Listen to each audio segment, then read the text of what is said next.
Hi everyone, today is Wednesday, December 16, 2020. This is SL369.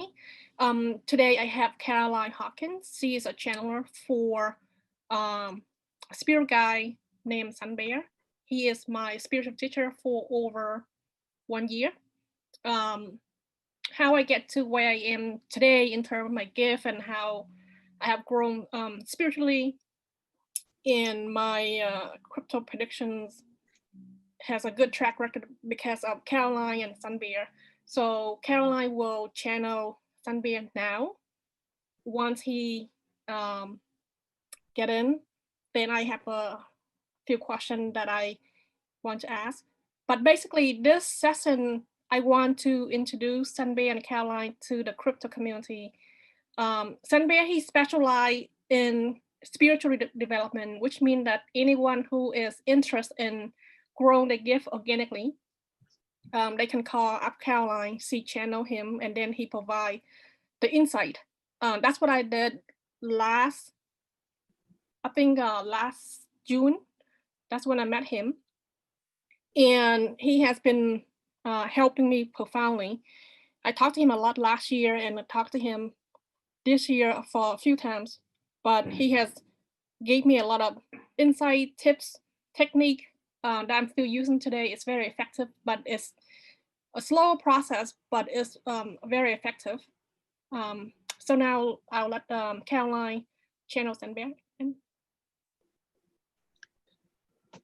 We are here, dear ones. As always, it's a great pleasure to come and to be of service to you and to all of those who might listen to this. We have looked at your questions, but we are depending on you to keep us on track. As you know, we like to talk quite a bit and sometimes go off on tangents. So please hold us on course so that the information you want can be delivered to you. So what is your first question? Yeah, so I have known Caroline over a year, and I don't know much about her gift and how she discovered her gift. Can you introduce Caroline? Who she? I know she is channeler. How did she discover her gift? Well, Samir is saying one of the reasons that she did not want to come in and speak herself is that while she was developing, if you will, learning how to contextualize and then use her gifts, she was misdirected a lot by what other people said about their gifts. And every individual's development is individual. It's their development in the way that they need to be developed. So it's amazing, everyone who comes into this realm, they come in having decided what it is that they want to learn while they experience life here and what they want to contribute.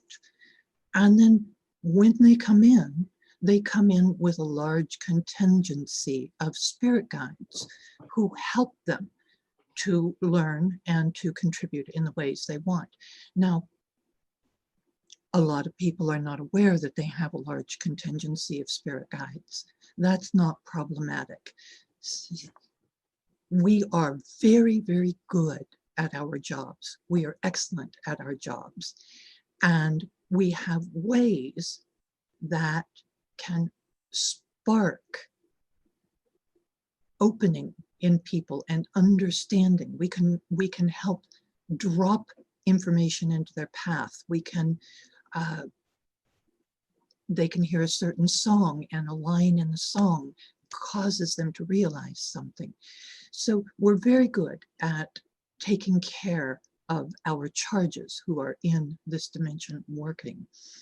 Now, anybody that we choose to channel for us, choose as a channel, and we do choose our channels. It's not the other way around.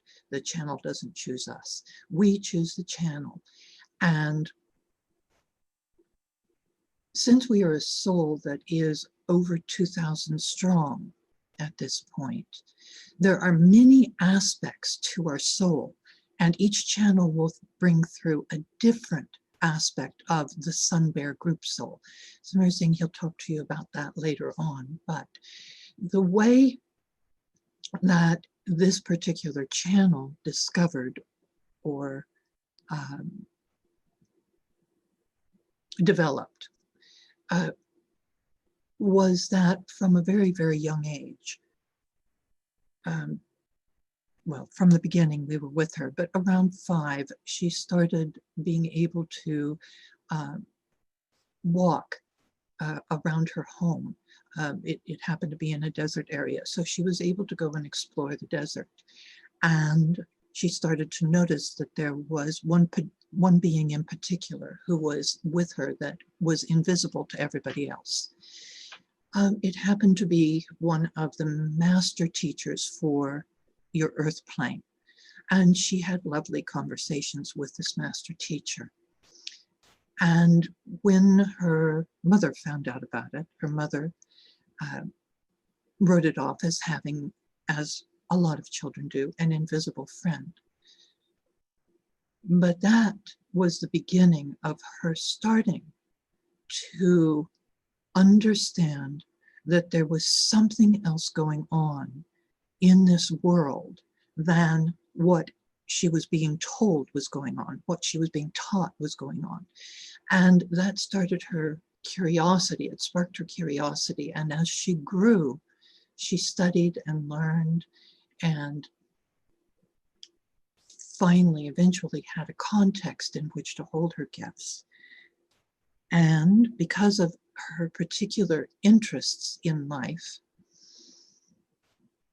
her gift developed to be good in the area of spiritual development.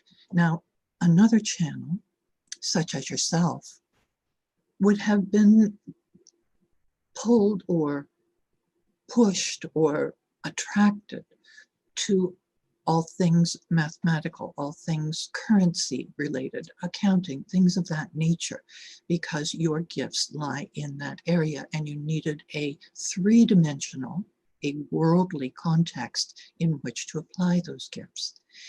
So everybody does it differently, and everybody is accompanied.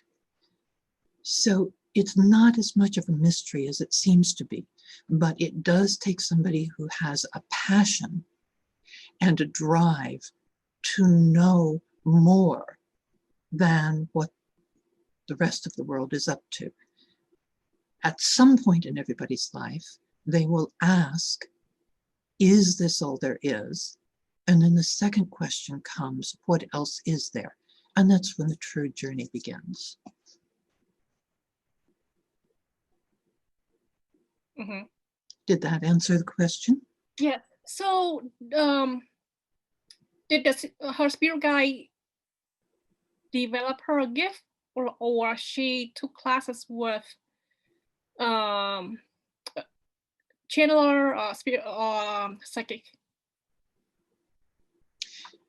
Everybody has these gifts, but your world isn't advanced enough yet to really have activated the gifts in a way that Samir is saying the activation is actually having a context to hold them. Everybody has sensitivities. They have these moments where they think of a friend and the friend calls. Everybody has these moments. If they get curious enough about them, just putting the attention on them is what starts to develop it, the curiosity about it. Now, there are exercises to do that develop it. The particular channel we're working with today didn't have any inclinations whatsoever toward being a psychic or a channel, didn't even know what a channel was. But tarot cards, or tarot, however you wish to pronounce it, fascinated her, and she started playing with them. And that kept developing her. The symbols on the tarot cards lead people into certain areas of consciousness, which where information is available. They can pull through information. So that's where she started. But she also got interested and pulled into self-actualization or self-realization or self-improvement workshops, and went to a number of these. And there's some that are still going on in the world today that are worldwide, that are very powerful and very good at helping people understand how consciousness itself works. She also developed an odd desire to study theoretical physics. Now, that was only odd to her. It's very necessary for people to start to understand a little about theoretical physics, because your physicists are hot on the trail of being able to point and say, that is God. They're very close to that point, to understanding that and being able to show people. So it's very important to keep one's mind open and keep learning things and keep growing. And as spirit guides, we help foster this curiosity. We help push the individual in the direction. Now, one particular workshop that our channel went to and was involved in an ongoing spiritual class, the channeler that was doing that particular workshop, he channels numerous guides. And we came through one day to teach the class, and it was online. So we invited our current channel to go into a private room after the group and speak with us. And there we asked if she would be willing to become our channel and to serve a tutelage underneath us, which is a sort of apprenticeship. And she had to think about it for a while. We don't understand why, but she had to think about it. And she came back and said yes. And she is still, that was more than 20 years ago, and she is still relying on us to help her understand how consciousness works and develop her own consciousness and her own skills. She will do this until the day she leaves this dimension. Do you have any more questions about how it works? Are we being clear? Or? Oh yeah, that is very clear.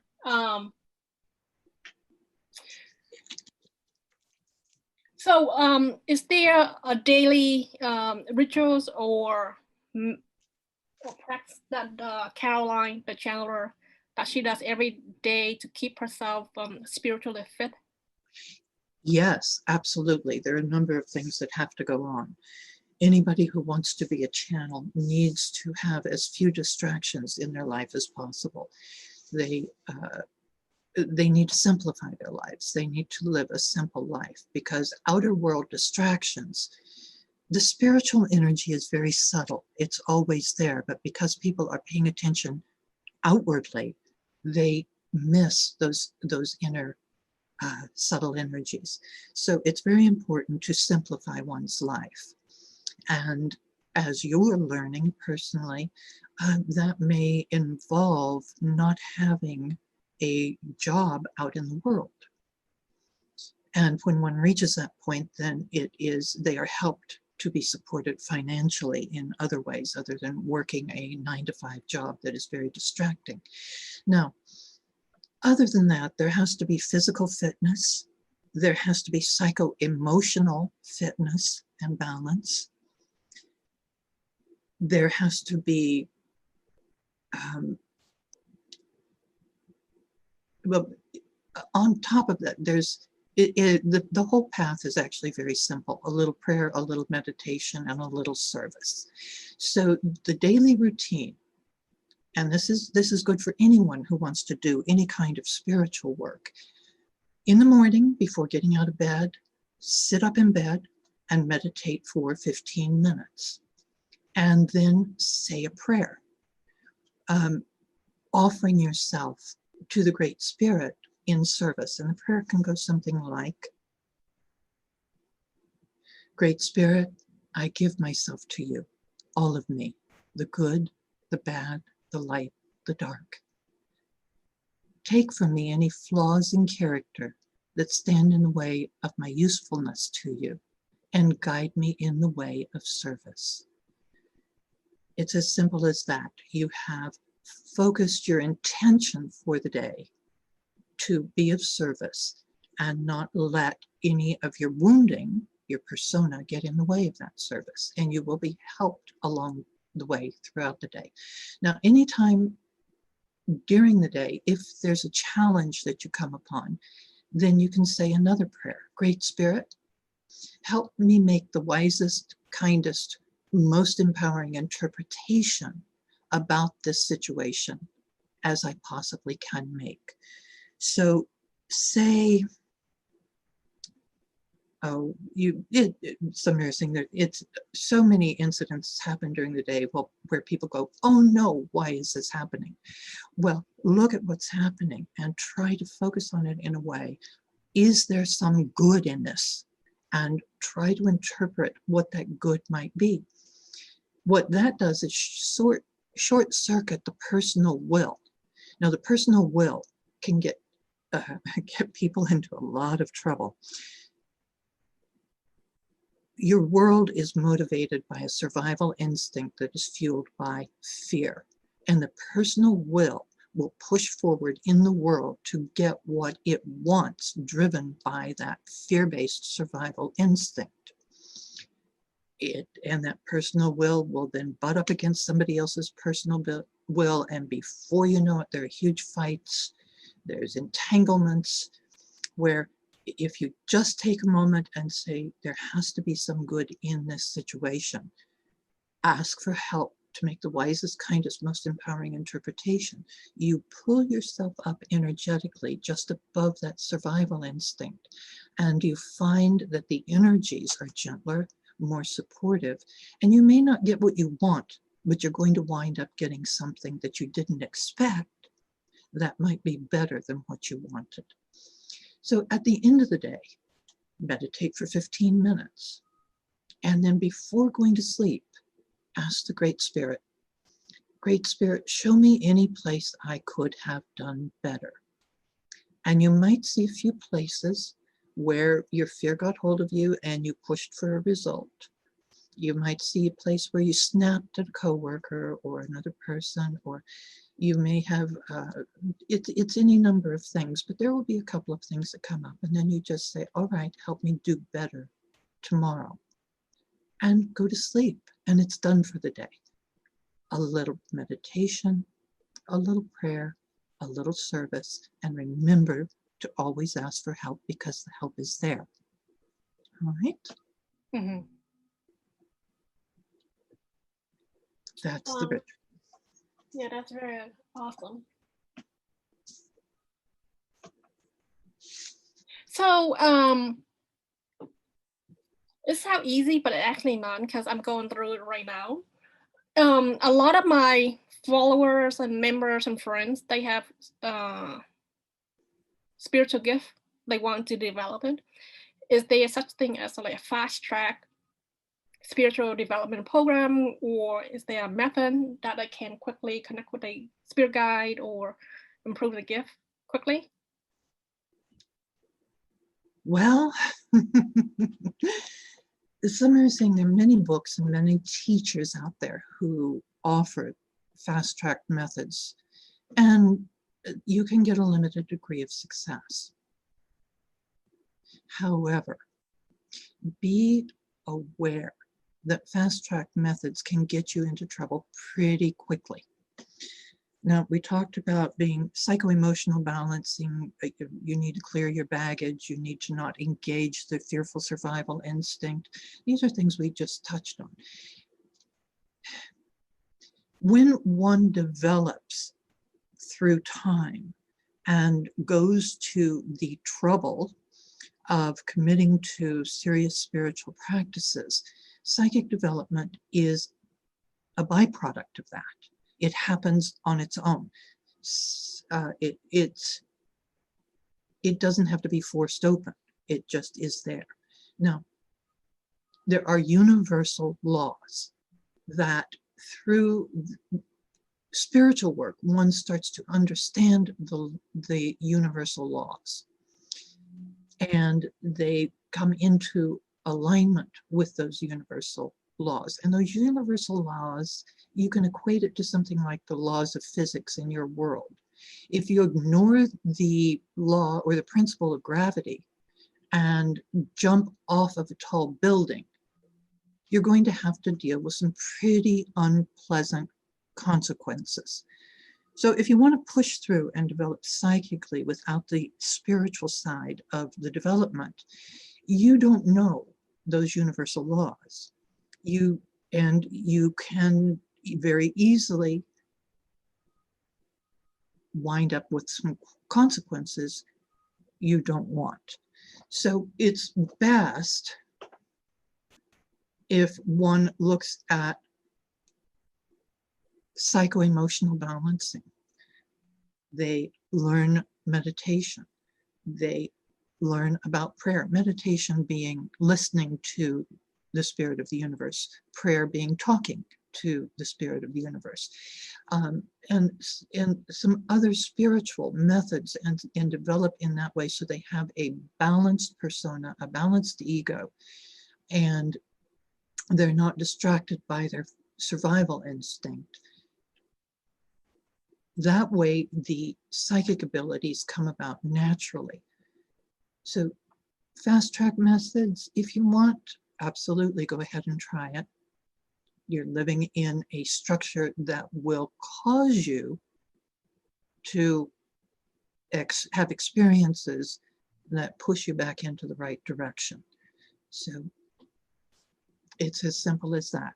Do as you will, but the way to have the psychic abilities without having a lot of serious bumps and bruises along the way is to do the spiritual development. Is that clear? Yes. And what is that spiritual development recommended by Sanbear? Well, Samir Singh, the channel who helped our current channel, got together with her and they put together books.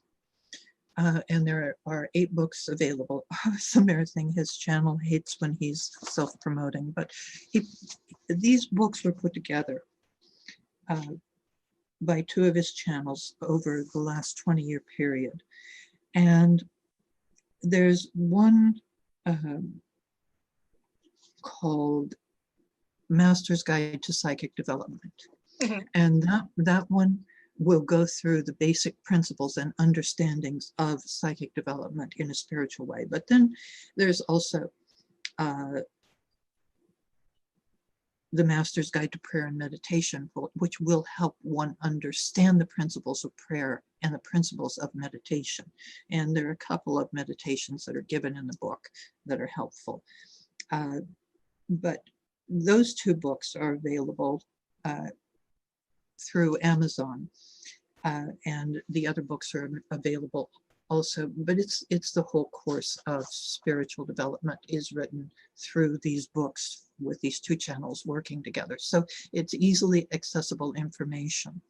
A lot of the people you work with have done spiritual courses. They've been to psychics, tarot readers, spiritualists, spiritual healers, and the such. So they have brushed against spiritual work enough to have some bit of a framework so that they could understand the information in these books, that the exercises are there, that they could do exercises that would help them. Mm-hmm. Okay, that's awesome. Can you talk a little bit about the Sanbear group? Yes. We are some 2,000 strong at this point. Now, Samir Singh, he's going to have to go on a little bit of a sidetrack here. He's going to have to talk about soul particles. And think of soul particles as being like grains of sand on a beach. Now, you can go to the beach and gather up these grains of sand, and you can form them into different structures. You could make sand castles or sand mermaids, or there are competitions to do this. So you can make all kinds of fantastical creatures out of these particles pressed together. They can take any form you want, but the tide comes in and will wash over that structure, and they will go back to being what appear to be separate grains of sand. Now, consciousness is like that. It's in particles, and these particles join together into different forms to have experiences that help wake them up to the fact that they are consciousness in an interplay with itself. So you, everyone, is a compilation of these particles that have come together to best serve the purpose for which the individual is expressing in creation.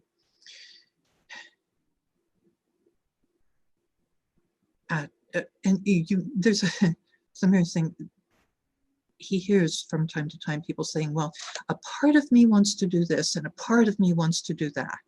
Well, those are soul particles. A set of soul particles has one intention, and they're grouped together with other particles that have another intention, so they feel split. It's a little bit of disharmony going on. But at the time when one is ready to leave this school, this dimension you're currently experiencing, those soul particles, those that have become aware and conscious that they are consciousness itself, go on to other dimensions, other experiences. Now, that's how the group soul is formed. The sun bear, shaman, particles, soul particles of the shaman, when they were done in the world, were aware, they were conscious, so they joined with consciousness itself, and they joined in a group.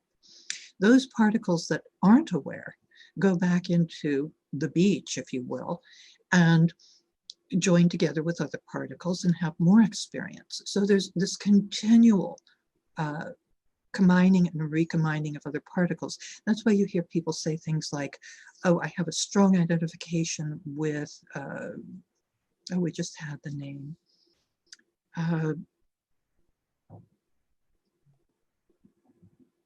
Joan of Arc, a very, very famous figure in your history. They'll say, I feel like I resonate very deeply with Joan of Arc.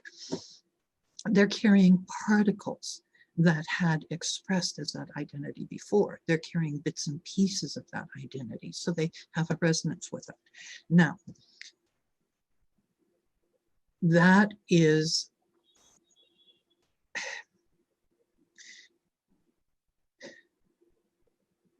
when you have a soul that has become conscious of itself and has formed into a group, that being, because they have so many particles they're associated with that are still expressing in this dimension and other dimensions, they have connection with a lot of the forms, the beings that are expressing in the world. So they become master teachers to those beings. They want to do everything they can. They're very invested in those particles that are in that being waking up.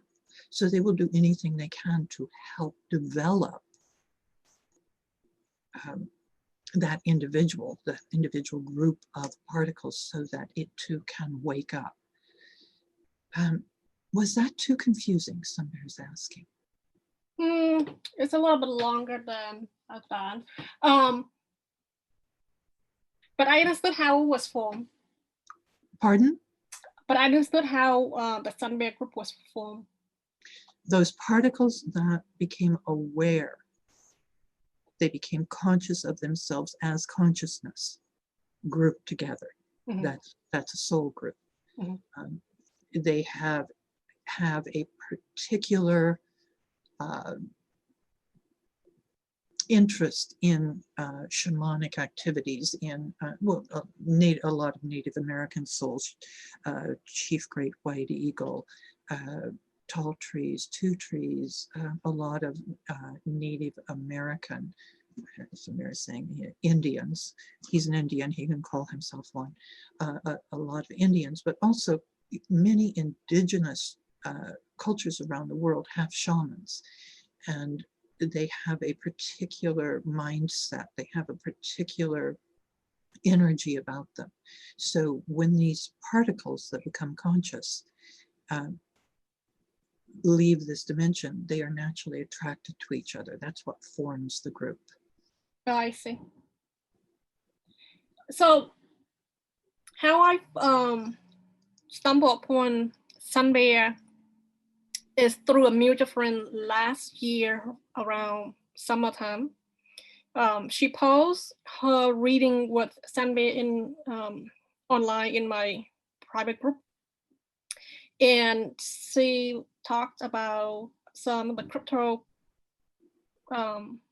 information that you provide, and also she said that Sun Bear is really good at providing her insight in relating to real estate. She has some investment property, and she needs some guidance each time that she's curious if her tenant will continue with renting her place, or if she need to look for a new tenant.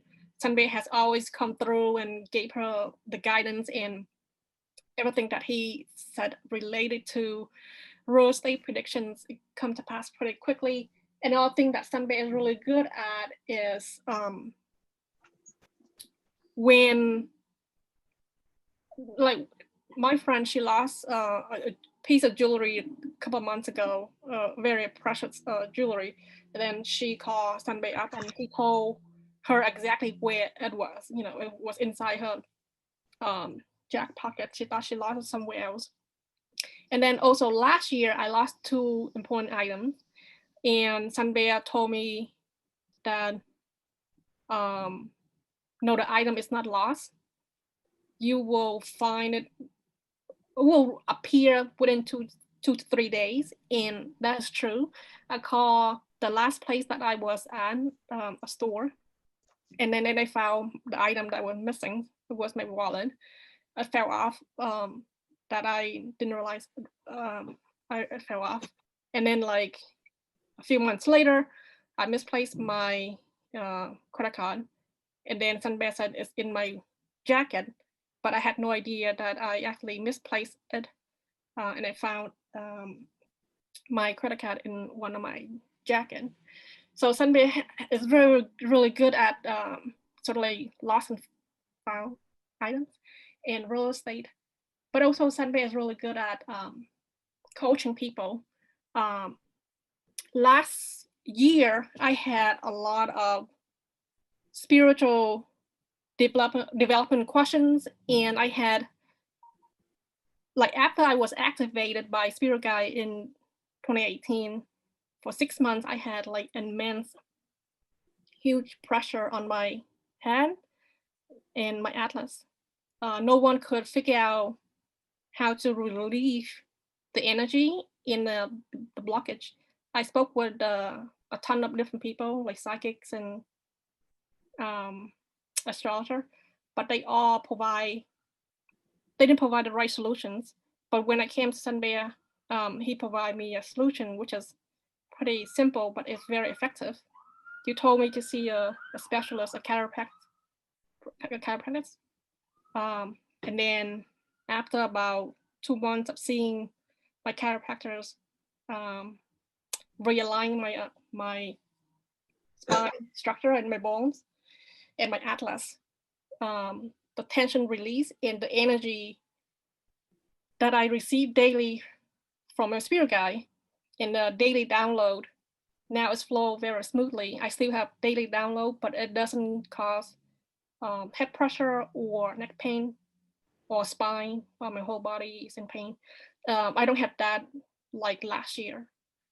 So I want to know how many people has Sun Bear coach, you know? Somebody was saying, you're making us look pretty good. You think he has no idea how many people he's coached through the years, and there've been books. He wrote books in his last incarnation here that are still around today. You can find those on Amazon, Sun Bear Books, if you're interested in those. So he has no idea how many thousands upon thousands he, as the Sun Bear identity, has coached. And then of course you've got another several thousand shamans who are presenting through other channels in different aspects. So hopefully at some point he's saying we reach the whole world, but that's it's those that are related to him. He's saying he coaches everybody, anybody who has a passion for spiritual development. Just a moment.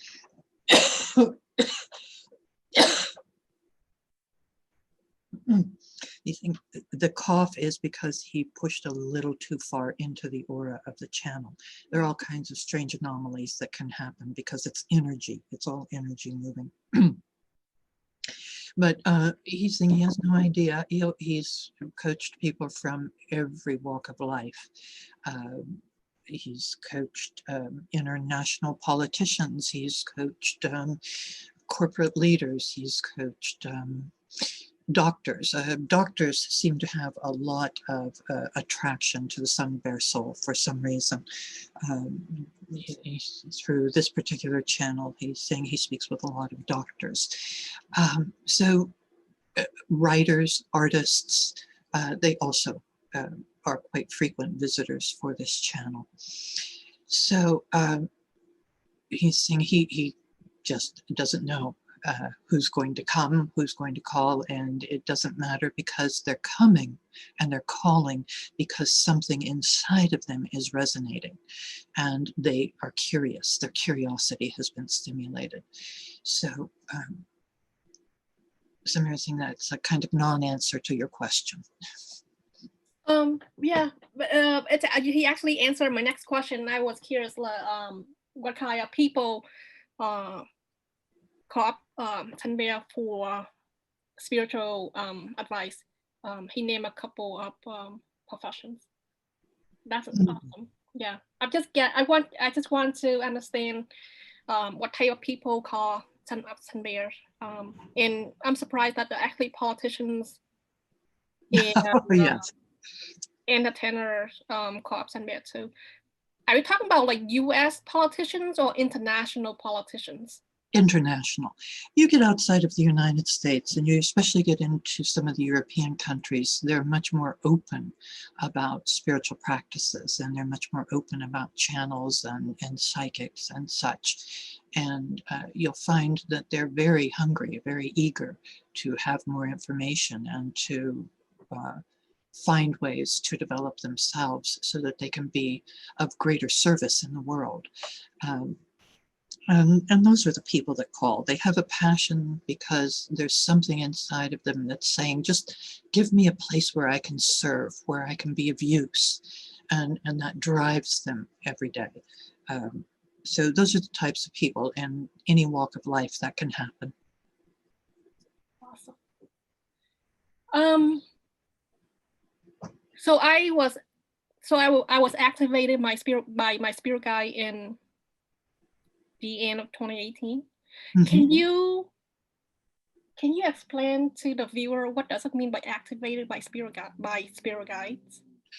Well, we're not quite sure what activated means, but we can tell you there comes a point in one's development where it's essentially they've done the learning that they've needed to do, and we make ourselves more evident to them. You might be in the shower and hear your name called, and then a message like, "It's time to wake up. It's time to wake up." We talk to our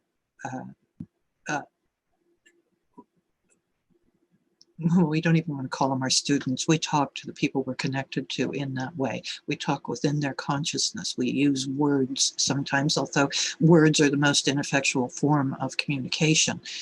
We want them to wake up enough so that they can start to develop a language with us that's very particular to them. We want to be able to communicate with them more in symbols. If you get out into the greater universe, the communication happens telepathically, and it happens through symbols. One symbol can convey pages and pages of spoken words, but it's just a symbol, and it takes a fraction of a second to convey all of that.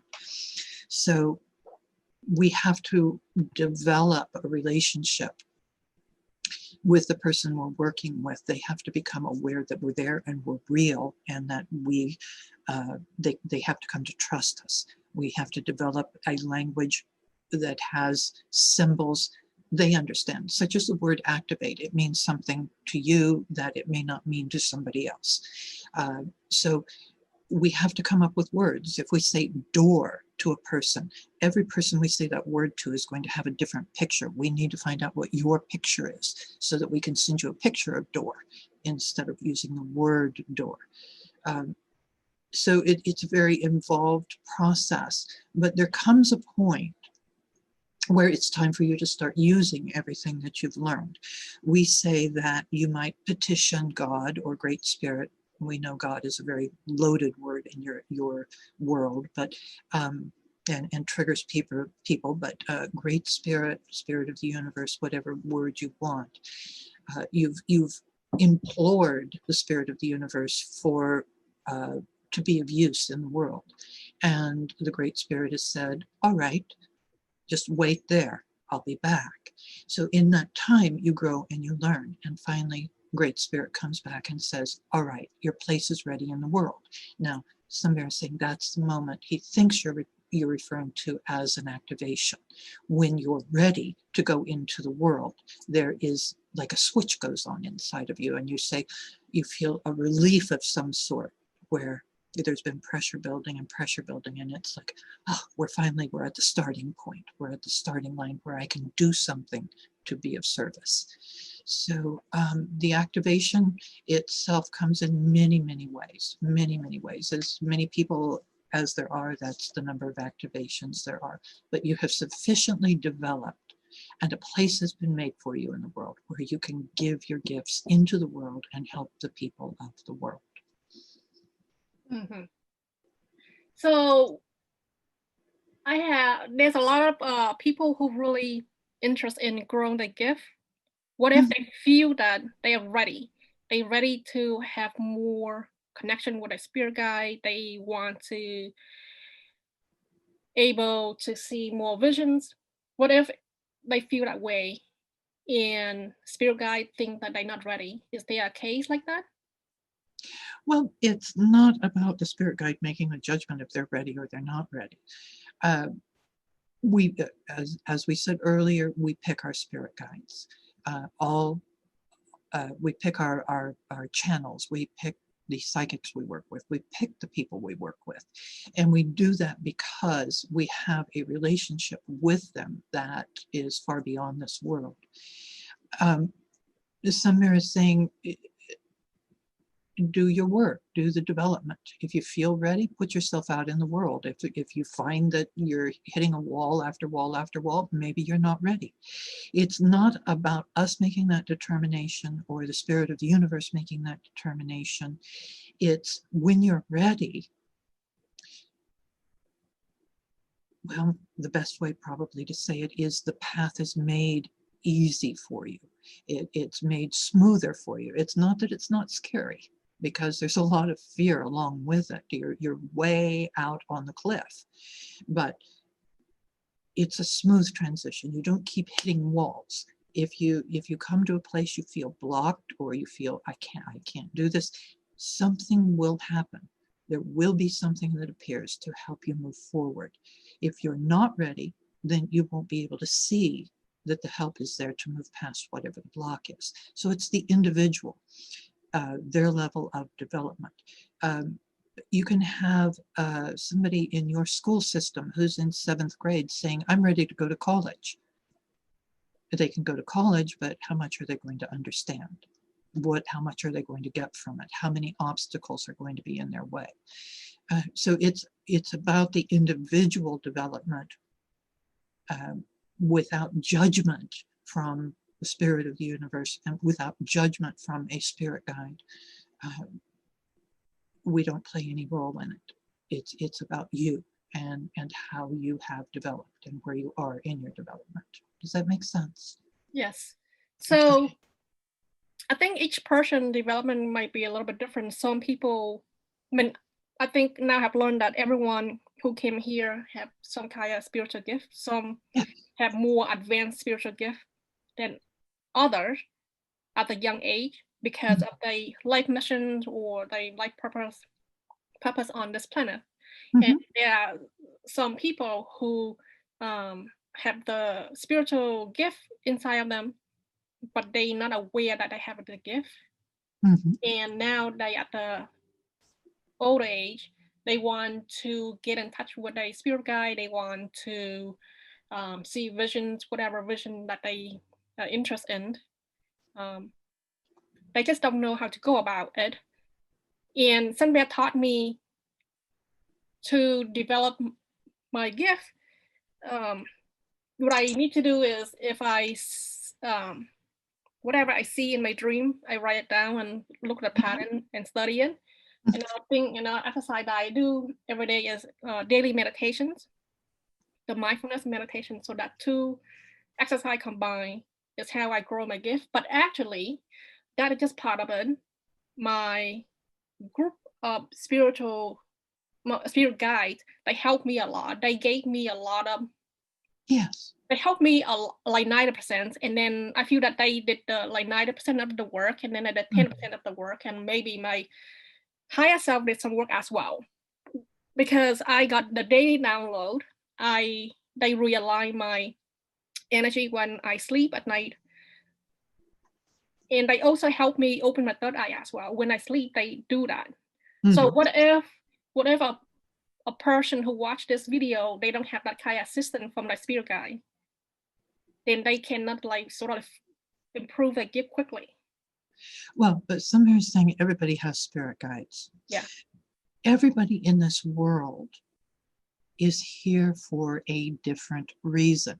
They are at a different level of their development. Now, spiritual development isn't like going through your school system where you do grade 1, 2, 3, 4, 5 all the way up. It's not, you don't follow a linear path on spiritual development. Somebody could be working on lessons 487 and 2988, and you're working on lesson 1 and 5. But it doesn't matter. You don't know how many of their other lessons they've completed. You don't even know how many lessons you've completed. You just know you have interests and curiosities in certain directions, and you do learn from your life experiences. So think of it as everybody in your world is on the same airplane. They're all going to the same destination. There's some of them that are in front of the plane, some of them that are in the back of the plane, but all of them are going to land at that destination at the same time. So you're all close enough that you can have some sort of relationship with each other, but everyone's developing differently. Now, yes, if you invite us to be present, if you start to become aware of us, if we become real to you, essentially, and you start developing a deeper relationship with us, which is through the dream journaling and meditation and prayer and all of those practices, we will do 90% of the work. We will not live your life for you. We will not fix any messes you get into, but we will help you learn from them. And we will do everything we can to ease your journey, and particularly those who are committed to giving something into this world that will help the world. Those are the ones that get the most of our attention. It's not that we're playing favorites, it's that those need the most help. And so we give it. But everybody has guides. It may not be a life expression, a lifetime where they have any need to have a conscious communion with those spirit guides. We help them anyway in ways they don't have to acknowledge us or recognize it. We help them anyway. So let go of any judgment about what anybody else is up to in the world, because nobody's up to the same thing you're up to or the next person is up to. It's all very individualized. Did that answer it? Is that something he's hoping he's not speaking too broadly? I understood. That's fine. So somebody told me that the spiritual schooling, the writing down our dreams and daily meditations is a schooling, spiritual schooling. And that schooling is effective, but not a lot of people graduate from that program. Can you explain why? It's amazing. He doesn't quite understand the question. When one dreams, one actually can visit the psychic planes, and the psychic planes are where all of the schooling is. You go to all kinds of different schools. You meet with people who you live with in the world, in the world, and work out and have conversations, interact.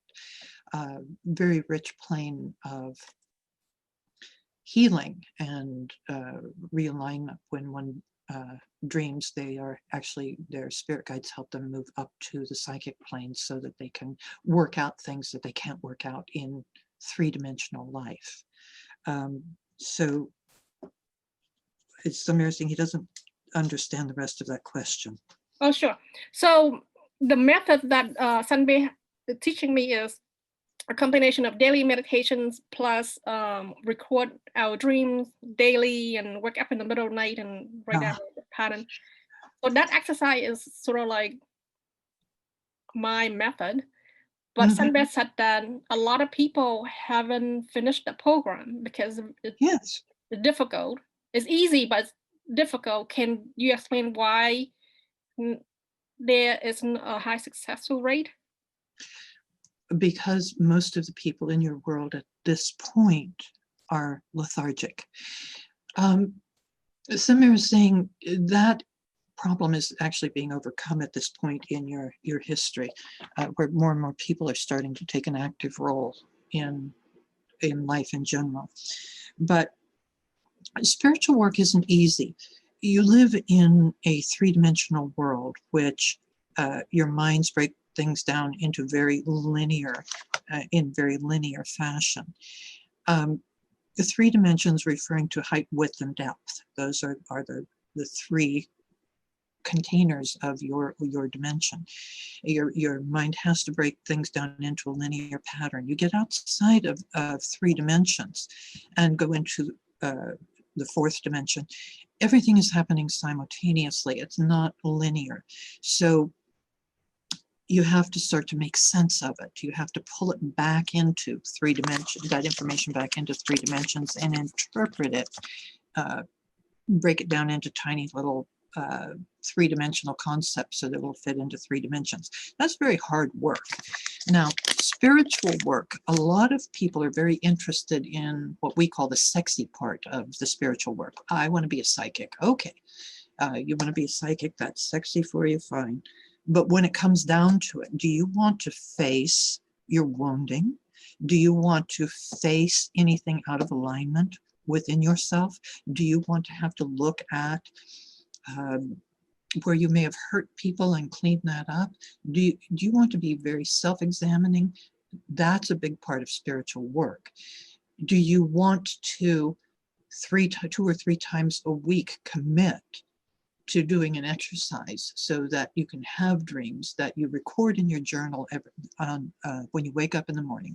Do you want to commit absolutely to interpreting the symbols that you see in those dreams? A lot of people find that very boring. They don't understand what it's about, why it helps, and they give it up fairly quickly. They want the sexy, glamorous part of psychic development. They want that. They don't want to go through exercises that don't seem to relate to anything. Well, those exercises are designed outside of 3 dimensions. It's like you're in a box and we are feeding you how to get out of the box. And it doesn't make any sense to you inside of the box. But if you would just do what we're feeding you, what exercises we're giving to you, you would find yourself outside the box. But there's resistance there. So it's hard work. It's very hard work. And most people are not ready for it. And even if they are ready for it, most of life is about maintenance. How do you keep a roof over your head, food on the table? You have the children, you have the boyfriend, you have the husband, you have the car payment is due, you have, your kid broke his arm, you have parents that need you. All of these things distract. So that's why one has to have a simplified life so that the distractions don't pull them away from the disciplines. And these are disciplines. If you wanted to play a musical instrument, you have to start at the beginning. You have to learn the finger positions. You have to learn how to read music. You have to learn, it's a very tedious process that requires daily practice. And if you don't have the time or the attention, if you don't have an overwhelming desire for it, you'll turn away from it very quickly. Mm-hmm. I agree. So meditations, some people think that because they have regular connection or daily connection with a spirit guide, they don't need to meditate to keep themselves spiritually fit. What does Sunbelt think about that? Well, Sunbelt is saying his role as a spirit guide is to help people connect with that to which he is connected. In other words, the spirit of the universe. Spirit guides, there are a lot of rules around spirit guides connecting with people in your world, a lot of rules. And there is not a desire from a spirit guide to develop dependence. They don't want you to even begin to depend upon them. They want a relationship with you, a trusting relationship where they can help keep moving you toward that connection with the spirit of the universe itself. So daily connection with your spirit guides, all right, but sit down and meditate, because that takes you inward to that place within you where the stillness is. And in that stillness is the spirit of the universe. And the spirit of the universe can help you far more than we, as spirit guides, as agents of the spirit of the universe, can help you. There's a whole new world that is available if you move into that place of knowing the spirit of the universe on very intimate, personal terms. Very whole new world available. So if the first step is interacting with spirit guides, which it usually is, remember that there's a next step beyond that. There's something even greater, something even bigger available if people will just be consistent in their meditations and going within and connecting with that stillness. What if some people think that regular meditation is not needed to have a good connection with spirit guide? Understand that you as a collective, you as a civilization, have been given free will. That free will means you can do whatever you want. We cannot interfere. That's part of the rules. We cannot interfere. If you, as you personally, as a meditator, you meditate, you pray, you do your spiritual work. What if all of a sudden something happens during the day and you find yourself in a horrible, horrible mess that you don't know how to sort it out. Well, we would love to help, but we're not allowed to unless you turn to us and ask us to help, because we cannot violate your free will. The spirit of the universe itself, the great spirit, will not interfere because you have free will, unless you open that doorway, unless you ask. So everybody is allowed to think what they want. Everybody is allowed to do what they want. All we are offering are things that we would like you to try. You don't have to believe us at face value. We encourage you not to believe us at face value. We encourage you to try the suggestions that we give you and see what happens. We give you suggestions where, if you are ready, which most people who come to us are ready, they will help you. You will find benefit. But we are not going to force you to believe what we are saying. We're not going to try to sell you a bill of goods and have you follow us around like acolytes. You're not. You're human beings who have free will. And when you're ready, we're there. Ask us, we're there. Awesome. So there's a many form of meditation, right? I think sit down, walking is another form of meditation. The two meditations that we find most useful for people are still mind meditation, which is where you sit down and meditate sitting, not lying down. When you lie down to meditate, it sends you off into the dream worlds. When you sit up to meditate, it sends you in a different direction. So you sit down, get comfortable, and then relax your body and just breathe in with your attention focused on the breath. In, out, in, out. You'll find your mind darting off and you'll lose your focus on your breath. You just keep bringing the mind back, bringing the attention back to the breathing. You do that gently.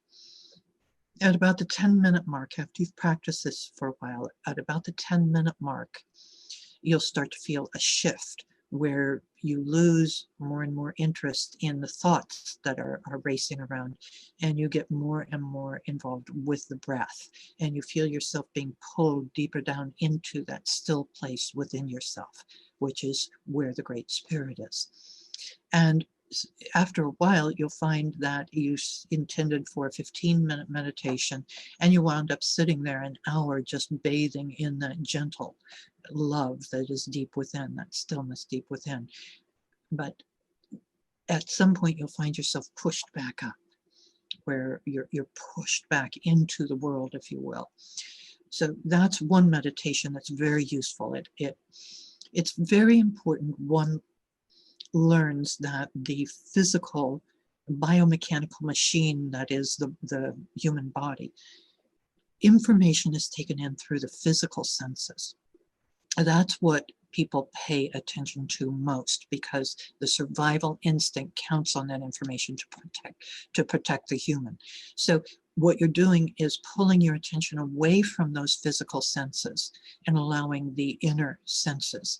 You're being present with the inner senses. You'll see visions. Sometimes you'll see faces. Sometimes you'll see all kinds of interesting things. You might just see lights, different colored lights in wavy patterns. Those are your spirit guides, by the way, that energy. And as you go down into, you might hear bells. You might hear a high-pitched tone. You might hear, see, smell, taste, all kinds of different things as you're relaxing. These are the inner senses as you pull away from the outer senses.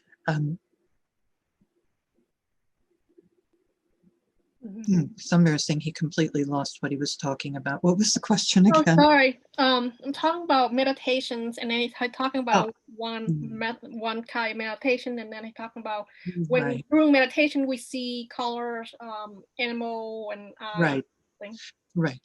So it's that pulling away from intake of physical, the physical apparatus. the physical senses and allowing that the inner senses, the subtle energy of the inner senses to be present with that. That's what's important there. And sitting with the spirit of the universe, where you're deep within yourself. That's very important.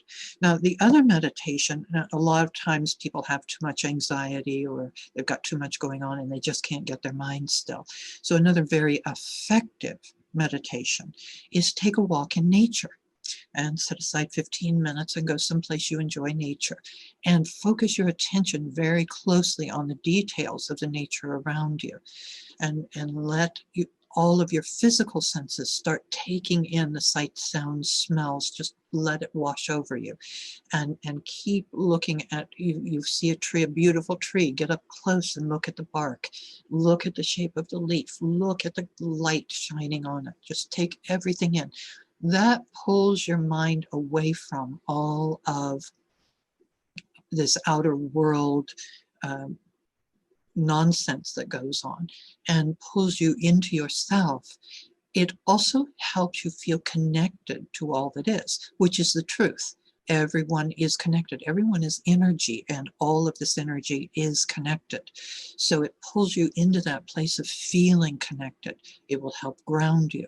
Another way to ground yourself, by the way, is there's a point about maybe 1 inch to 2 inches below your belly button.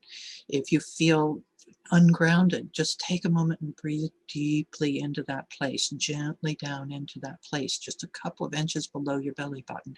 That will bring you right back into your body and you'll feel calmer. So these are just very simple things that can be done that will help one remember that they're connected to everything, including the spirit of the universe. Mm-hmm. That's awesome. So,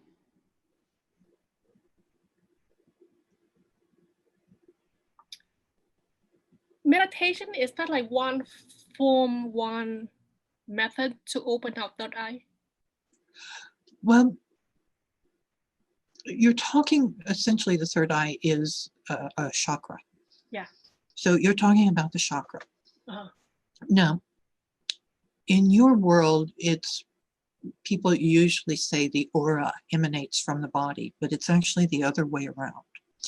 Your body originates from the aura. So that aura is an energy field that feeds the body and keeps it alive. There are countless number of chakra points throughout the body, but the 7 that are most major ones that are most usually referred to, each one of those is located next to a hormone producing gland. Now, this is a very advanced laboratory that you're living in. This physical body that you're living in is a very advanced laboratory that has to be maintained. So when the body needs help in one way or another, the chakra will either send more energy or reduce the amount of energy. Say your solar plexus, all of a sudden you're scared about something, your solar plexus, you're in that fight or flight mode, so you need the energy to run or to fight. So from the aura, from the energy field, there will be energy sent into your solar plexus, which will stimulate the adrenals. So you have the energy to fight or flight. Now, when you're doing spiritual development, one starts to become more sensitive to the energies that are flowing through the different systems of the body. If one is doing spiritual work and they're trying to pay attention to the subtler energies, you go down to the lower chakra, those are the more fear-based energies for basic survival. But you come up through the body, the heart chakra, the energy starts to become more subtle.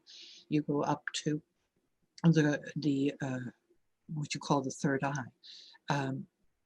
It becomes very subtle there. So that is the place where if you focus, and this is good for beginners to kind of focus when they're meditating, if they can focus on the breath and then learn how to focus on the breath and the third eye, they will start to see the energies. They will start to see the energy of their guides. They will start to see some pictures of relations in spirit, a dead grandmother or grandfather, and there's no such thing as dead, but we'll say that. They'll see a flash of their face all of a sudden because they're there. They want that relative wants that person to know that they are still there. They're helping that person. So all kinds of subtle energies are available to be seen at that point. But that's right by a hormone producing gland. So that requires, when one is ready for that, that requires the aura to send the energy into that area so that there can be more and more expansion. If the energy is sent in too much too soon, you're going to have things like severe headaches or feel pressure and things of this nature. So it has to be balanced. There has to be a learning what the right balance is, when it needs to flow, how it needs to flow.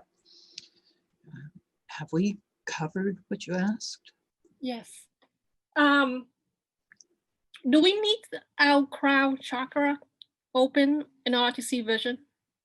No. What does the crown chakra do? Well, it is, there's a big misunderstanding about all of this, and your world is moving toward more understanding of it.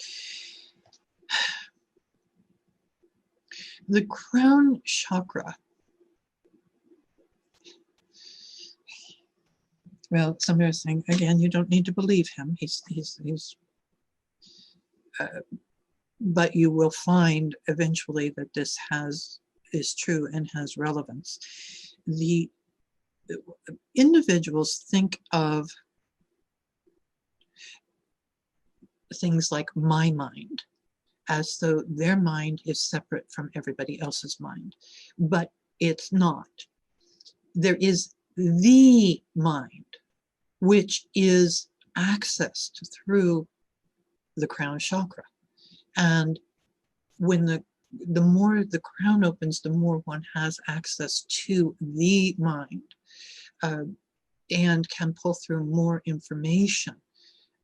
Usually individuals have one small segment of the mind that they go into, they're familiar with it. So with more activation to the crown chakra, it's allowing a boost, if you will. It's allowing one to access more of the mind.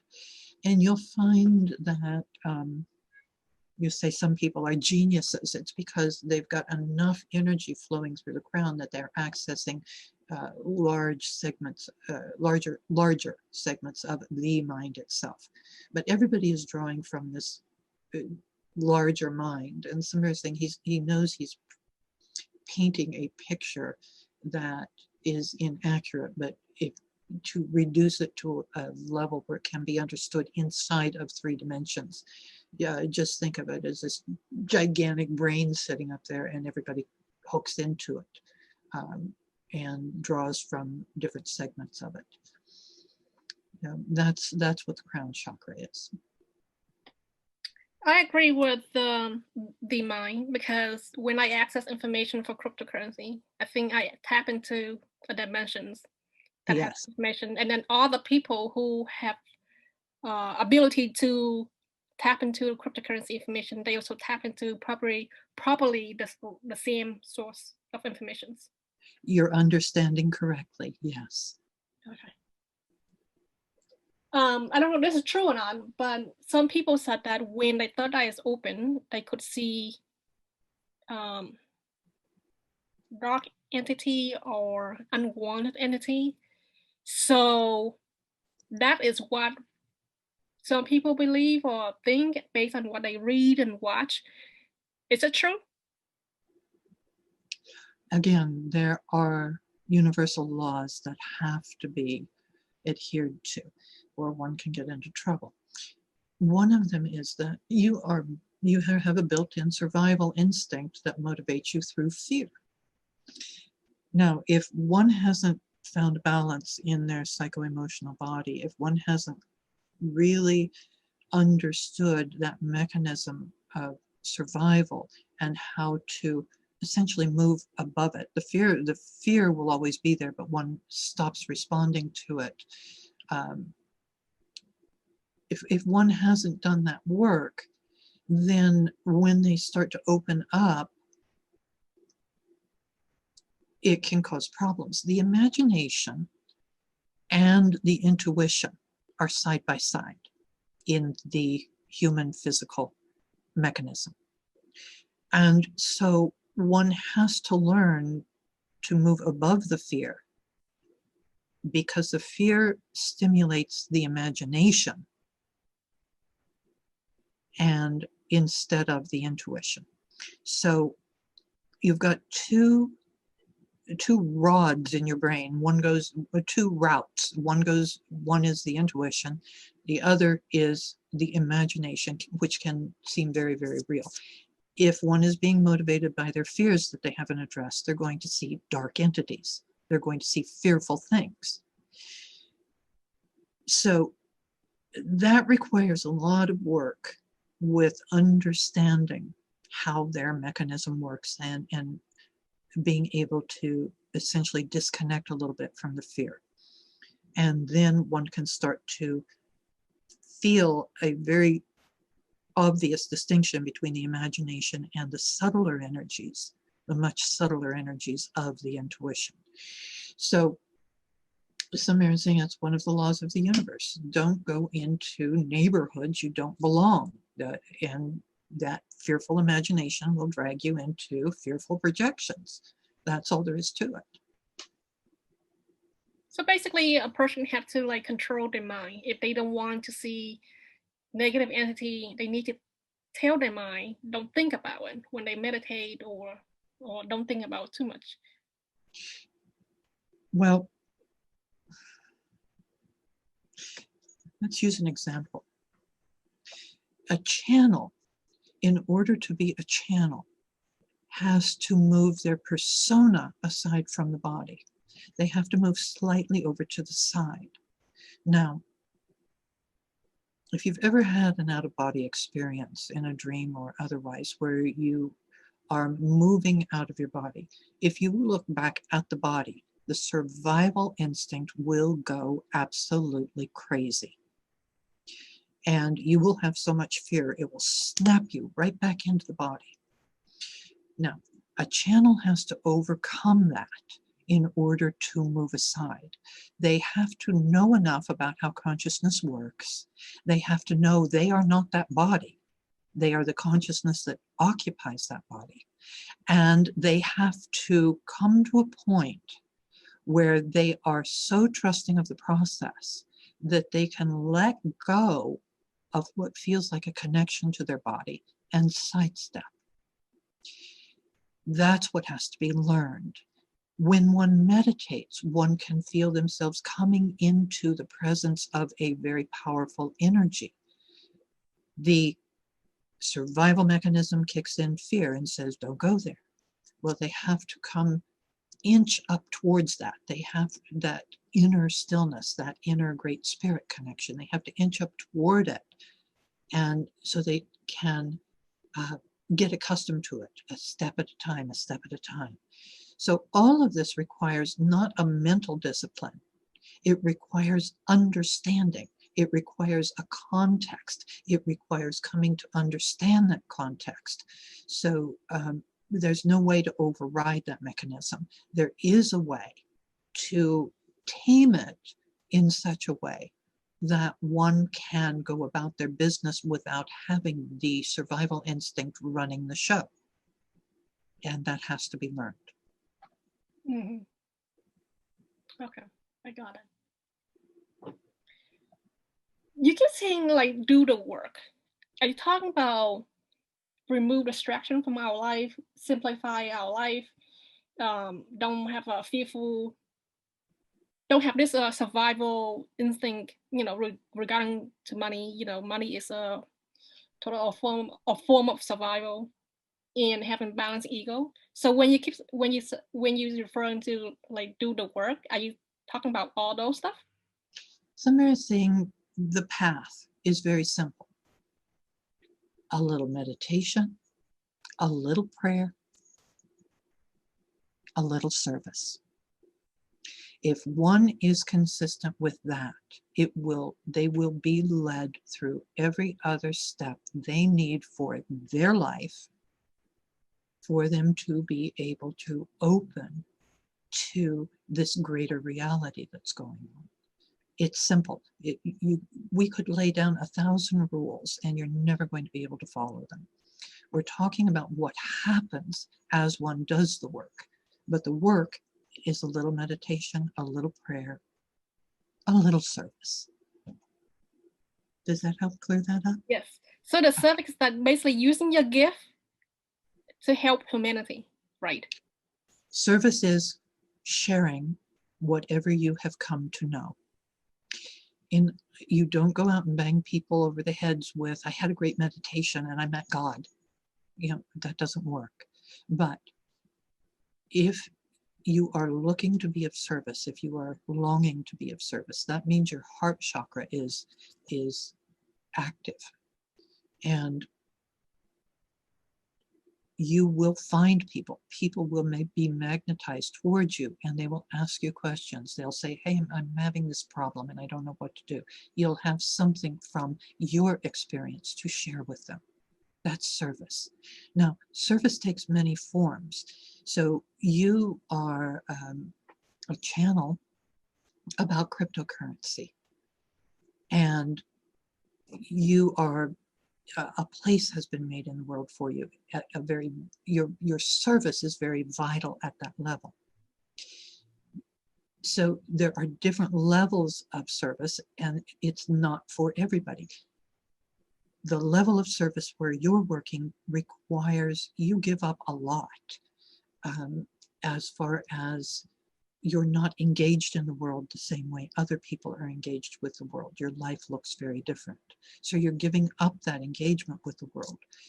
It's more about letting go and letting go and letting go to get into the position of service where you have reached.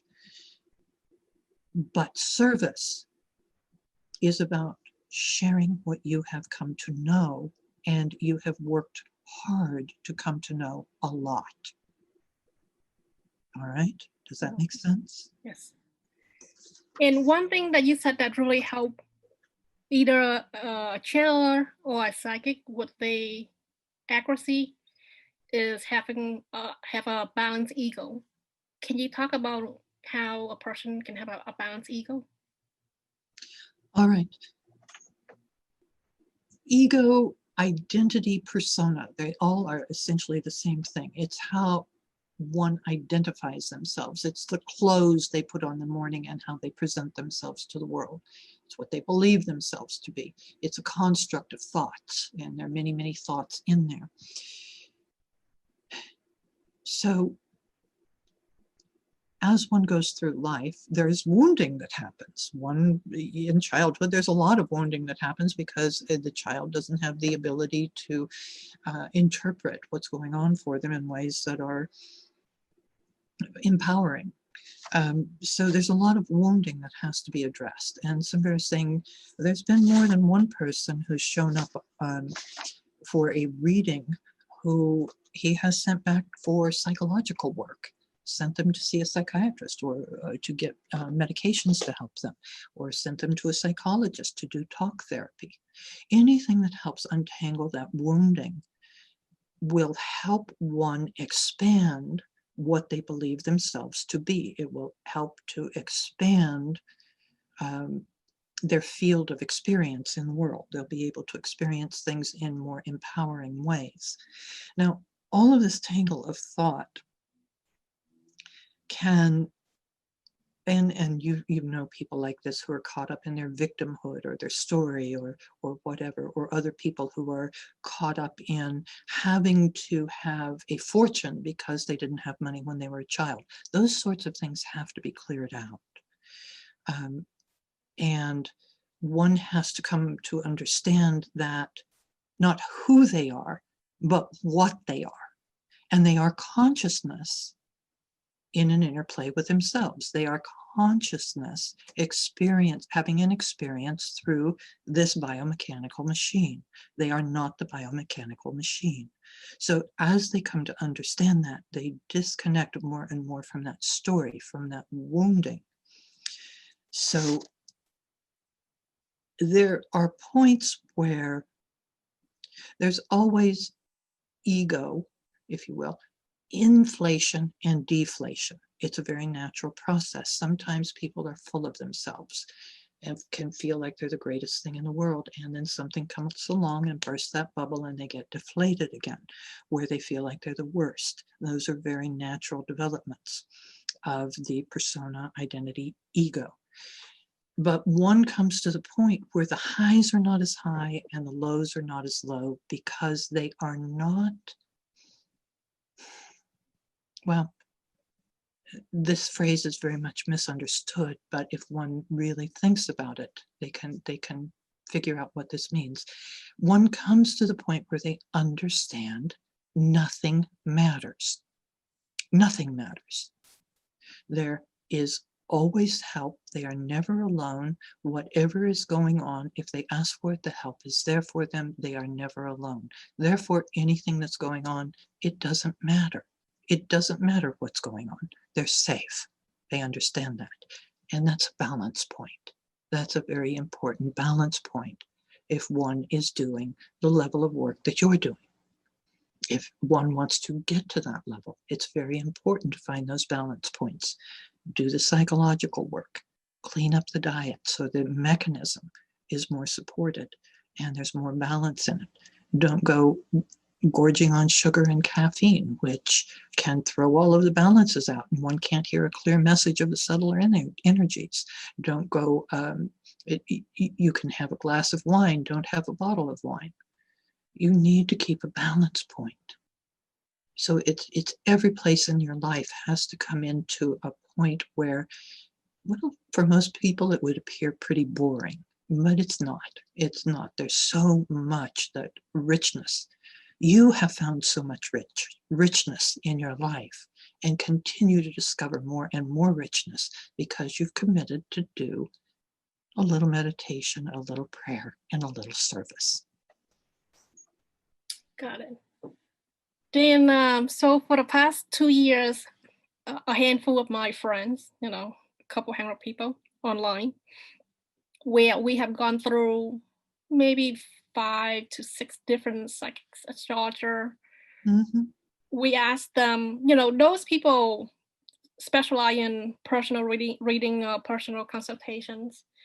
But in a case, they're good at what they do, personal consultation. So my friend and I asked them to do some kind of financial market reading, like cryptocurrency. But we haven't found a lot of success with those people.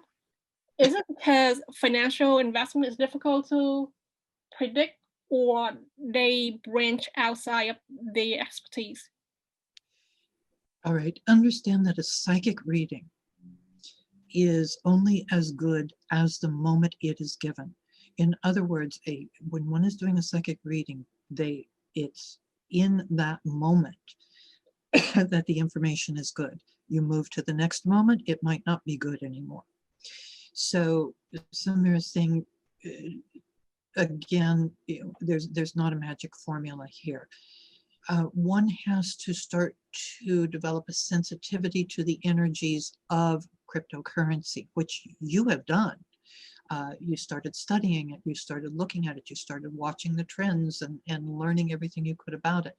That sensitizes one to the energies, and they can start to feel them within themselves. They can start to feel the movements at any given time. We don't do a lot of predictions because we can't be here 24 hours a day, 7 days a week to tell you, okay, this is where it is in this moment. Oh, it changed. You put $1,000 in there, get it out right away. We can't be here for that. And you have to learn to feel that for yourself and start to operate in those ways. A really good way to do that, by the way, would you like a way to? Would you like a little trick for it? Okay. Sure, sure. And this is, by the way, self-promotional again, some various thing. One of the books he's had put together is called Master's Guide to Wealth. Master's Guide to Wealth, again, available on Amazon. And in the second half of that book, there are all kinds of exercises to do that can help develop one's sensitivity to the gambling in the stock market or the cryptocurrency or even horse racing or even in Las Vegas. But a good start is to get a handle on one's ability to predict winners is to play it out on paper before putting any money on the line. So let's use the stock market as an example.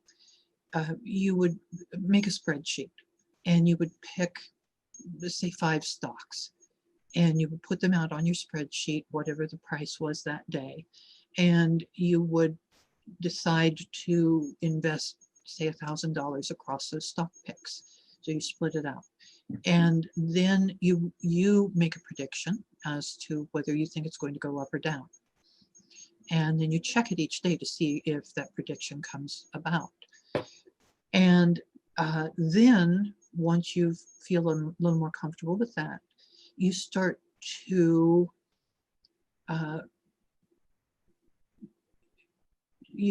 predict with how much it's going to go up or go down. And you keep track of that. And pretty soon, because you're sensitizing yourself to the stock market energy by doing this, you start to see that you can more accurately predict the trends up and down. But you have to check this and keep a record of this so you can prove to yourself that this is actually true. After you get a feel for that, then move a little further in the exercise. And if the stock goes up 10%, then pretend to sell it. If it goes down by 10%, pretend to sell it. And track that for a while. And you'll see over time that you actually have more wins than you have losses. Again, you're getting more sensitive. And then when you're ready, then invest money. Invest some money. Don't put a lot of money in, but invest a small amount in a few stocks. Keep track of them. Sell them when you go up 10%. Sell them when you go down 10%. Now, a law of the universe, from the profits that you make, put 10% aside to use in any way you wish.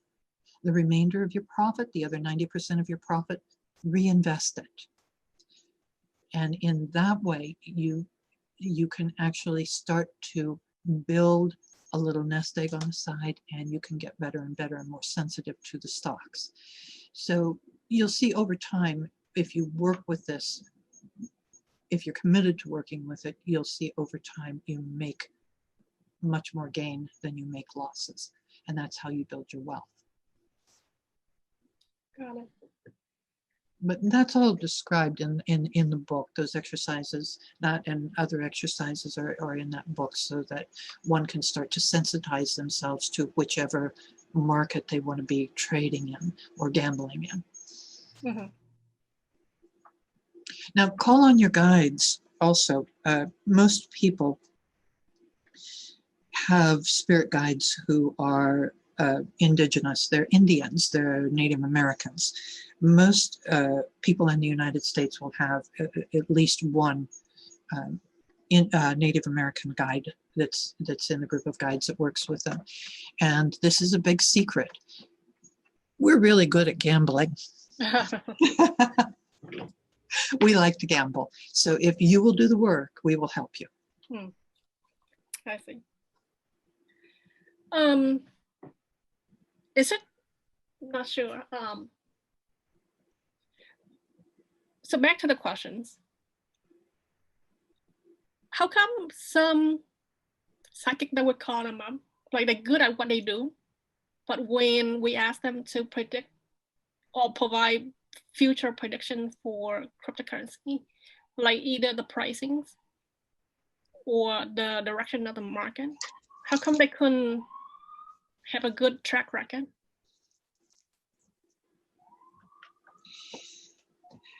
We have to use the channel to get information through, to essentially translate the information into 3 dimensions.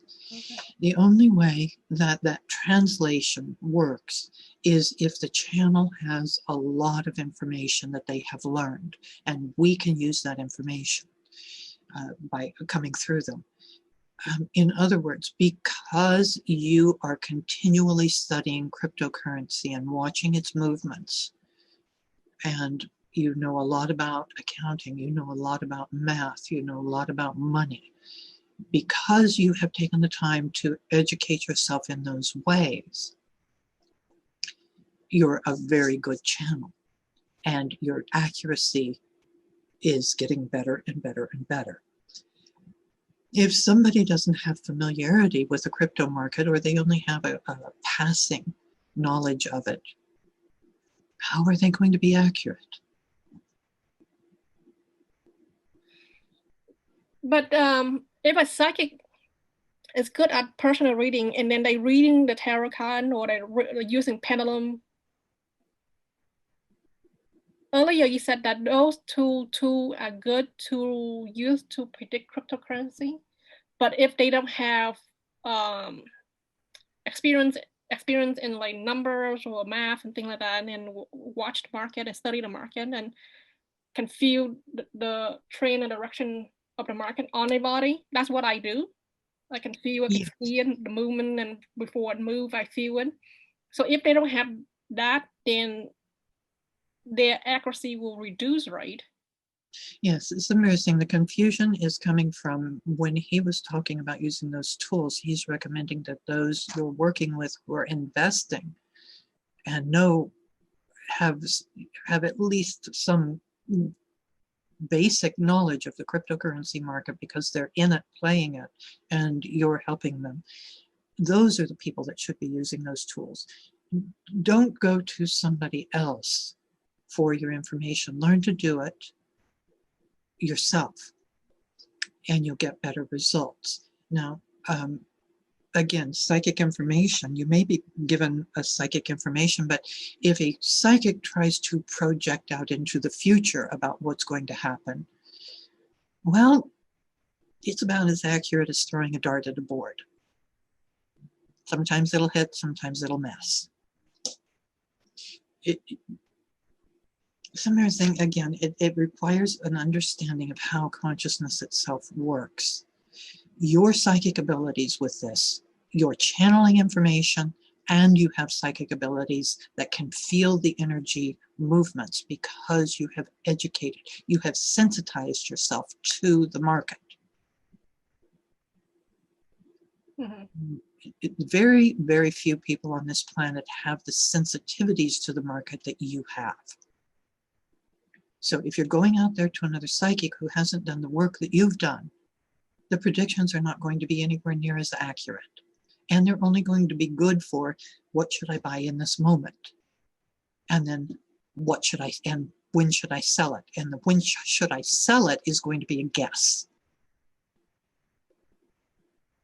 Is that clearer, or have we just confused the issue more? I think I understood it now. Okay. I understood it a lot clearer. I understood it. I don't know if my audience understood, because I do this work. So I understood. I understood it very well. We hope they understood, and if not, we hope that they continue learning until they do understand. Yeah, sure. So I want to ask,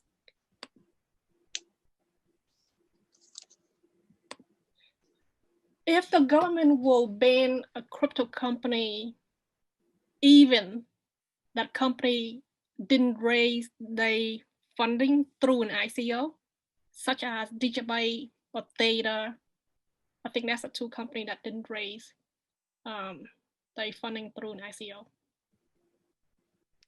Well, cryptocurrency is kind of beyond the government's ability to control, and that's why it's been so successful in the dark web, and why it's been very nefarious beginnings.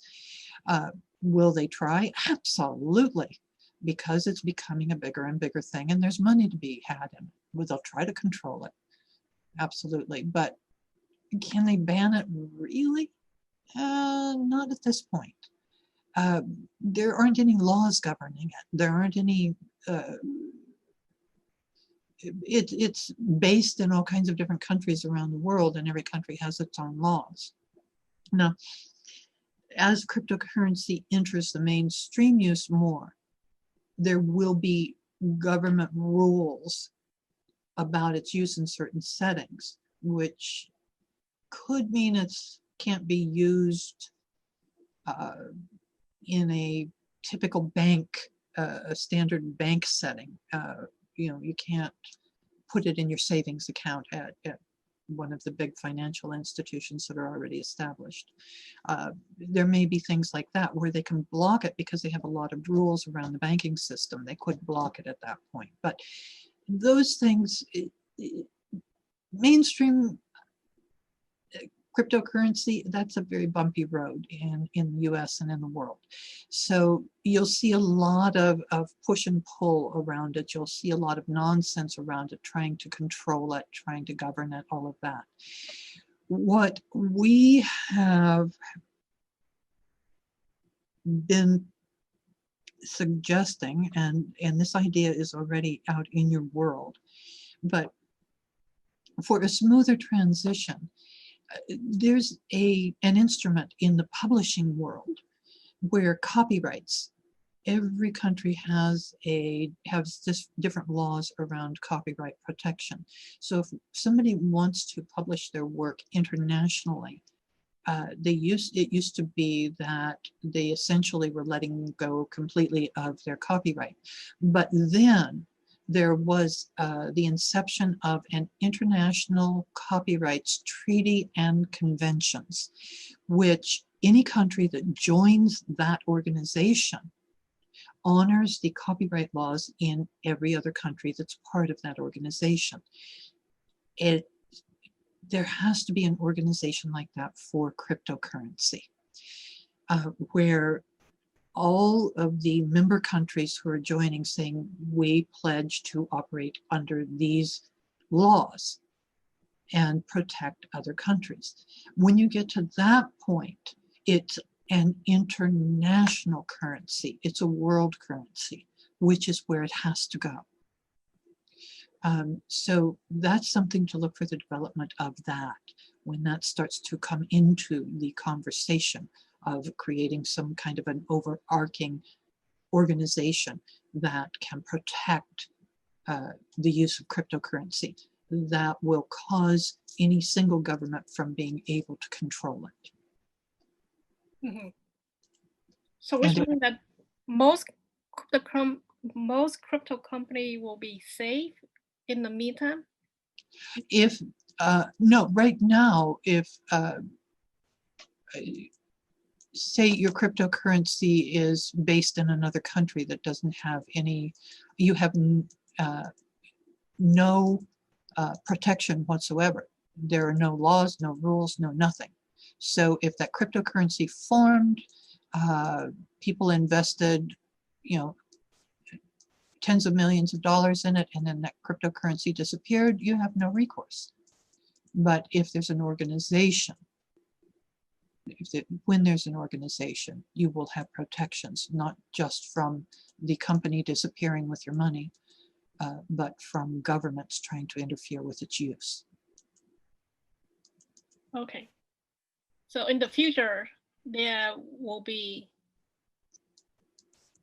something like that.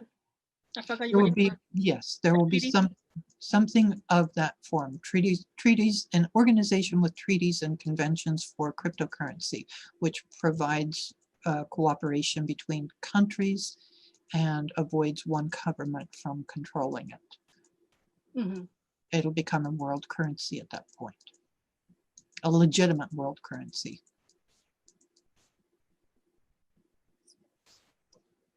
Will Bitcoin part of that world currency?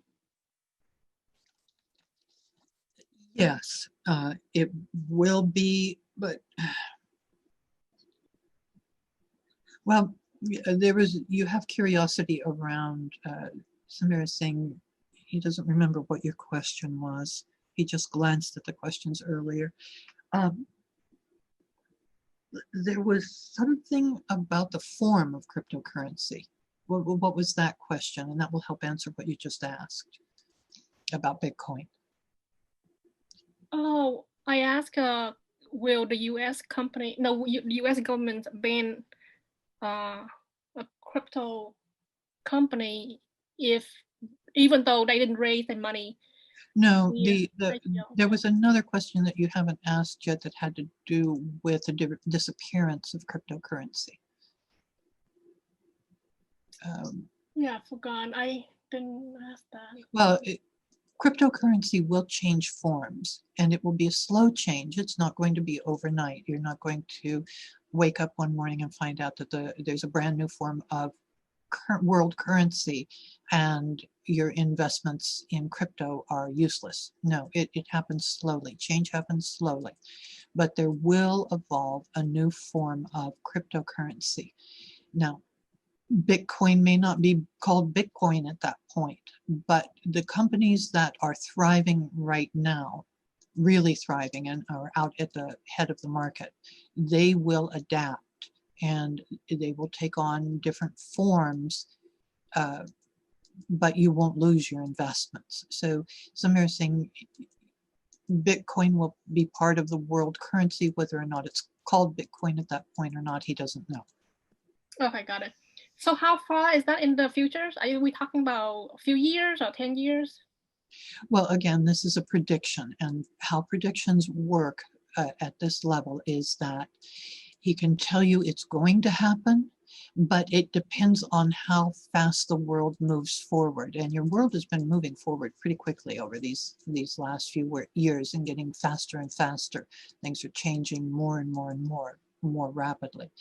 So it just depends on how quickly the consciousness in the world is able to shift and embrace this new form of currency. And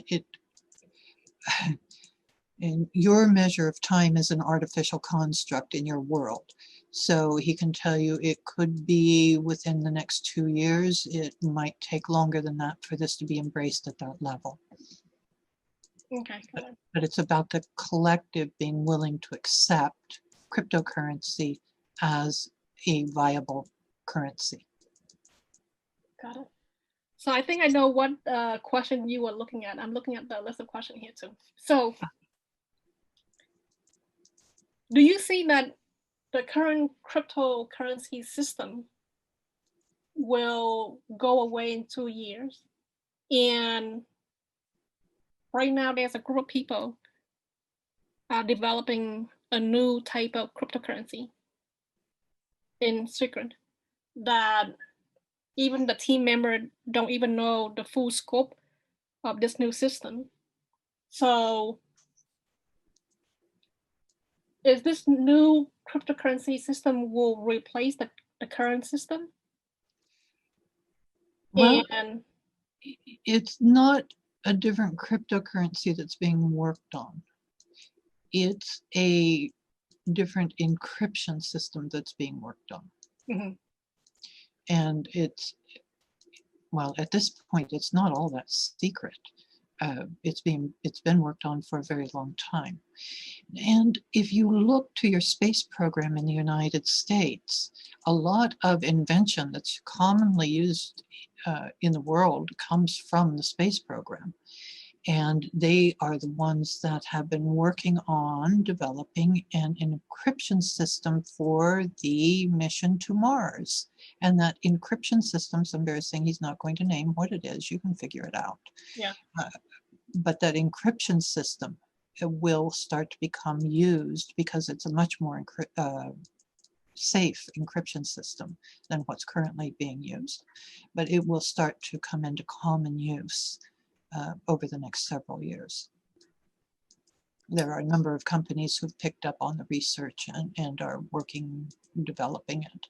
But it's being used by NASA right now. Yeah, and that part I understood. I think I got it now. So your answer is the same answer that I asked you about, I think either in August and April of this year. So it's the same answer. I understood what you're saying.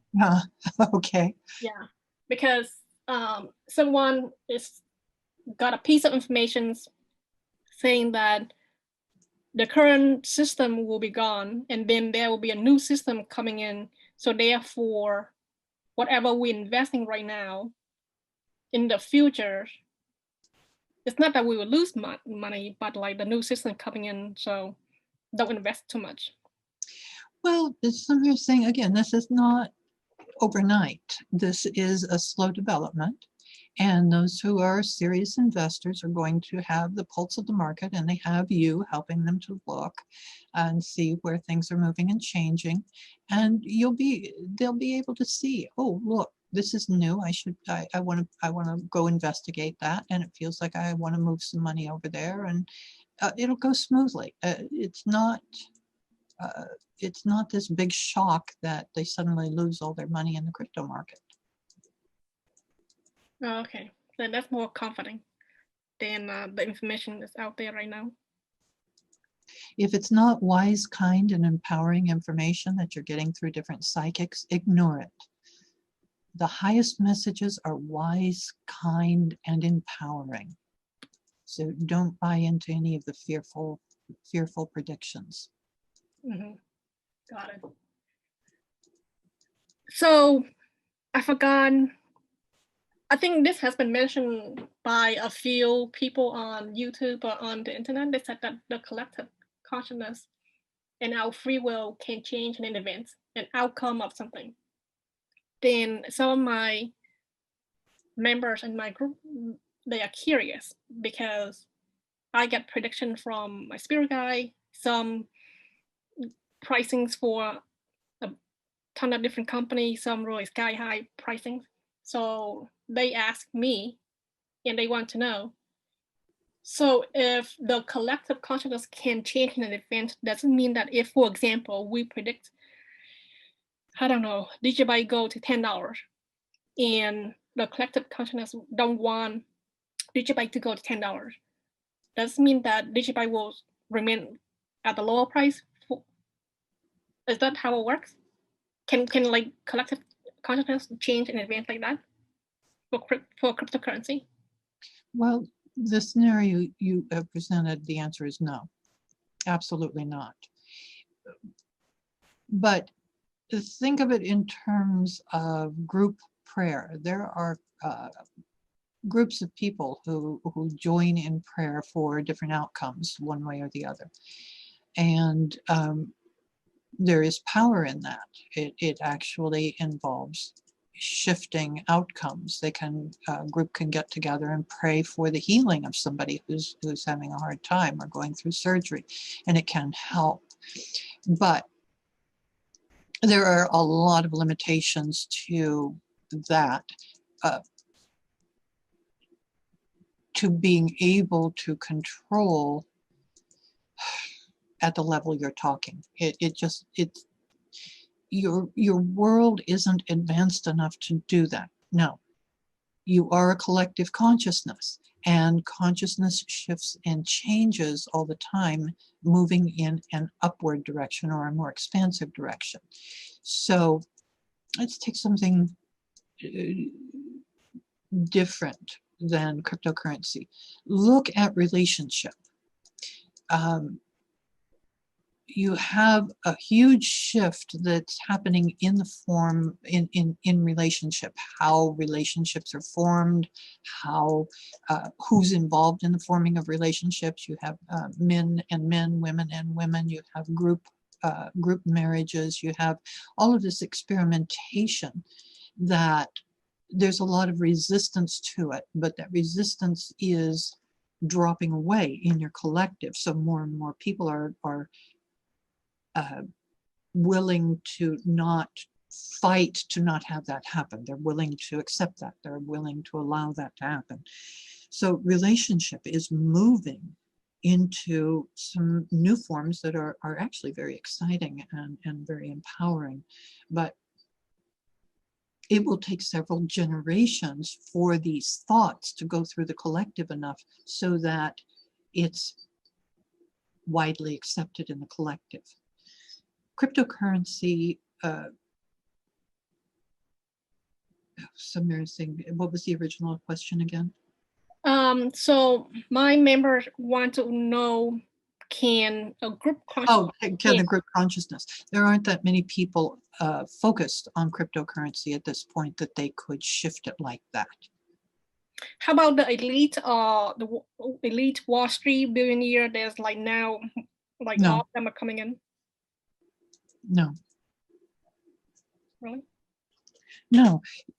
You live in a collective. It takes the majority of the collective to make a shift before the shift can happen in the collective. The majority of the collective wouldn't even know the word cryptocurrency at this point. Okay, see. That's interesting. It's a strange thing to think of when you are so engaged with cryptocurrency, but most of the world doesn't know what cryptocurrency is right now. Yeah, that part I agree. Majority of people still go about it days. There's small population of the world is investing in cryptocurrency until blockchain technology and cryptocurrency invade their life. You know, Fidelity offered cryptocurrency and like portfolio, 401k portfolio, then they will know. But as of now, it's not yet. It's coming up, but not yet. Mm-hmm. So how is my spirit guide different than the spirit guide to the next person? So am I working with, because I get a lot of crypto information in my dream and during the day, do I work with different type of spirit guide? Yes. Yes, there are many different functions for spirit guides, and depending on what you need, there will be a guide who is available who will help. Now, there are, now we're going into some controversial area. There are spirit guides and there are extraterrestrials who are very invested in the forwarding and prospering of this world, who are also helping. They're advanced beings so far in advance of you that it would take you more than 1,000 years to catch up with them. And by then they'd be still 1,000 years ahead of you in their development. They're very invested in your world prospering and moving forward. So they too are helping, and they have specialists there as well. It would kind of be like if you have a medical problem, you want to go to a specialist. Well, whatever you need, whatever specialist you need is going to show up and be there to help you with the cryptocurrency. And they don't have the jealousy or the, any infighting or pettiness. It's just whoever is going to be most helpful is going to show up and without fail, and it'll be the best person to help you. Mm-hmm. Because I learned that there's specialists in the other side, and yes. I want to share that knowledge with the viewers, because the viewer think that, okay, this spirit guide provide politic predictions, war predictions. Okay, now I need prediction for either personal reading or wealth, financial investment, crypto. Let me ask this same group of spirit guide these new set of questions. Yes. But from what I learned, that sometimes these current group of spirit guide don't have the information. They have to ask other specialists to come forward to provide the information. But people who haven't studied this or look into this, they not aware that they're specialists in the outside.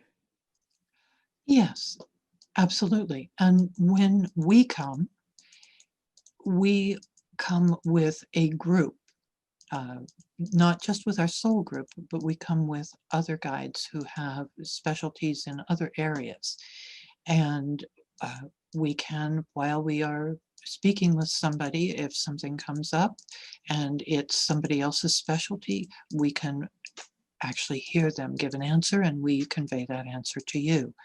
So there are,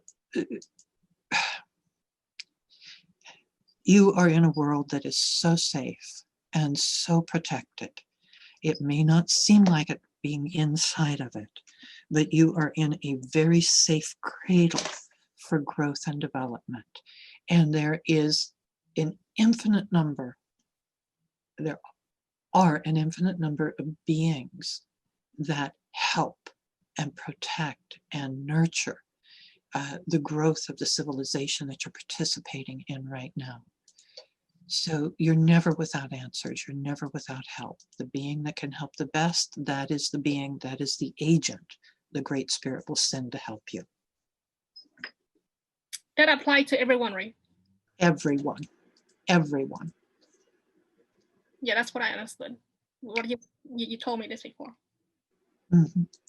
Can we fire our spirit guide? If we don't like the spirit guide, can we ask for another spirit guide? Well, you can try, Sunbear's saying. He's laughing because his current channel had the opportunity to be a channel for Merlin, the one and true of King Arthur fame, or to be his spirit guide. Or be a spirit guide for Sunbear. And she chose Sunbear because she really didn't like Merlin that much. So Merlin comes in and out. He comes in and out. He doesn't speak directly. It's too disruptive of an energy for this particular channel. But he does come in and contribute from time to time. So just try firing us. Just go ahead and try. You're not going to get rid of us. Yeah, that's interesting. Because I thought it's a mutual agreement. No, we pick our spirit guides, and we pick them for reasons that are so far beyond the ability of 3 dimensions to understand. When we pick them. We don't fire them, and they don't want to quit us. We mean human, right? Pardon? Who are we? Like human, like people? We, the spirit guides. We pick who we will work with. Oh, I see. Now, at the beginning, you can say yes or no, but once you've started, the relationship deepens so powerfully that after a time, the channel wouldn't know what to do if the spirit guide didn't show up. It's a forever relationship. This is very serious work. As you're learning, as you're becoming a more powerful channel, you're learning just how serious this work is. Channeling or spirit guide work? Spirit guide, channeling, predictions. You're learning how serious the work is that you've taken on. Yes. It's slow. It's hard work. Spiritual development is hard work and very slow.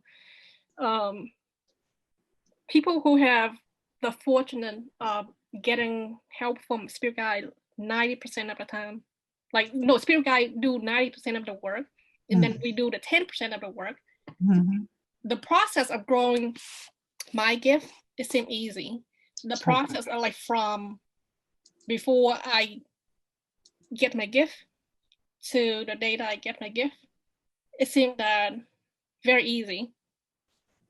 But for people who are thirsty, who are hungry for seeing the visions, whatever vision that they want, or who want to have connection with a spirit guide, they want to figure out a fast track method. They want communications.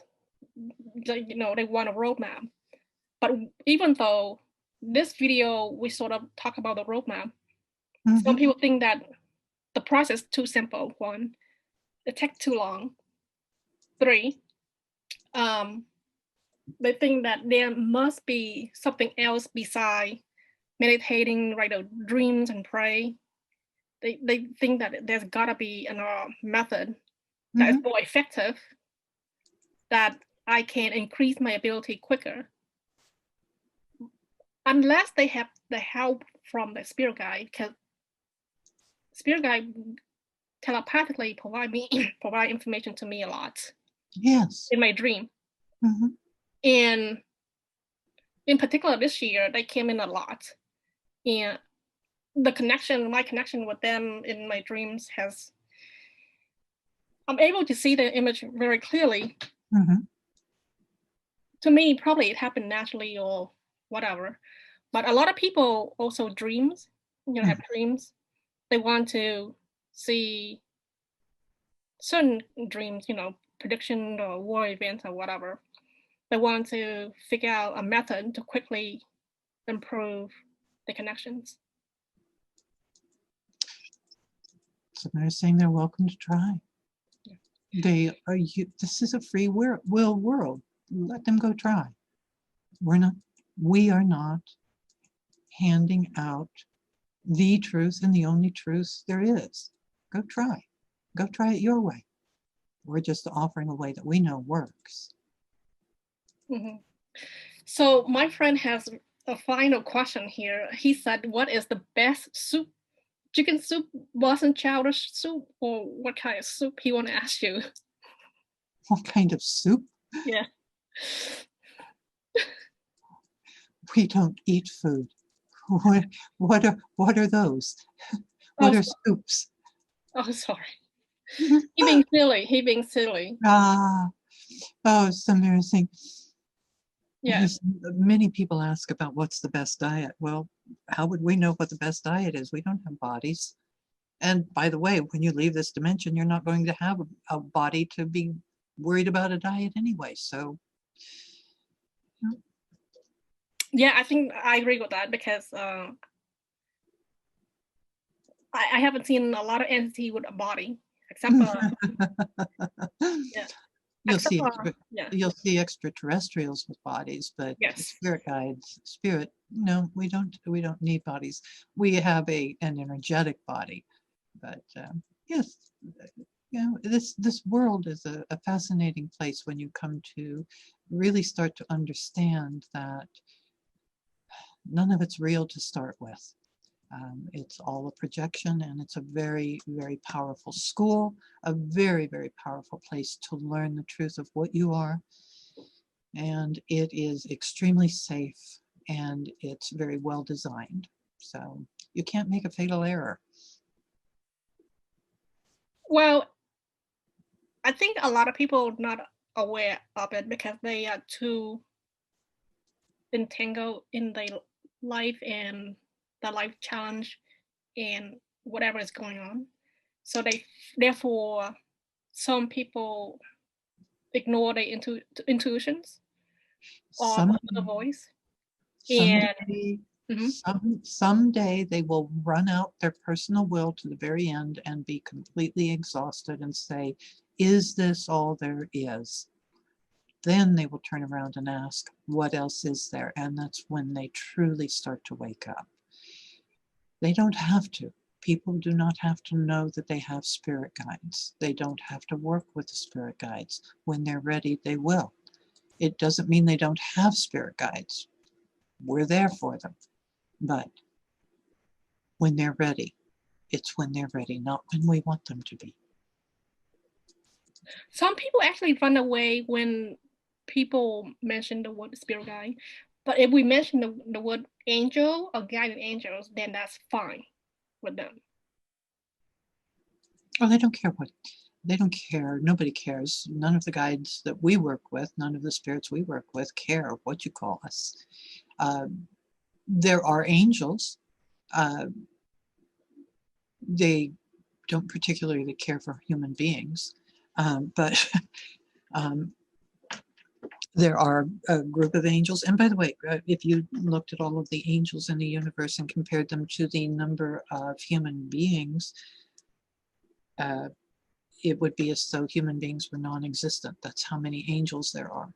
But that aside, there are a group of angels that they are the guardian angels for human beings. They come from compassion. They come from a true desire to be of help, and they act as guardian angels. There was an experiment done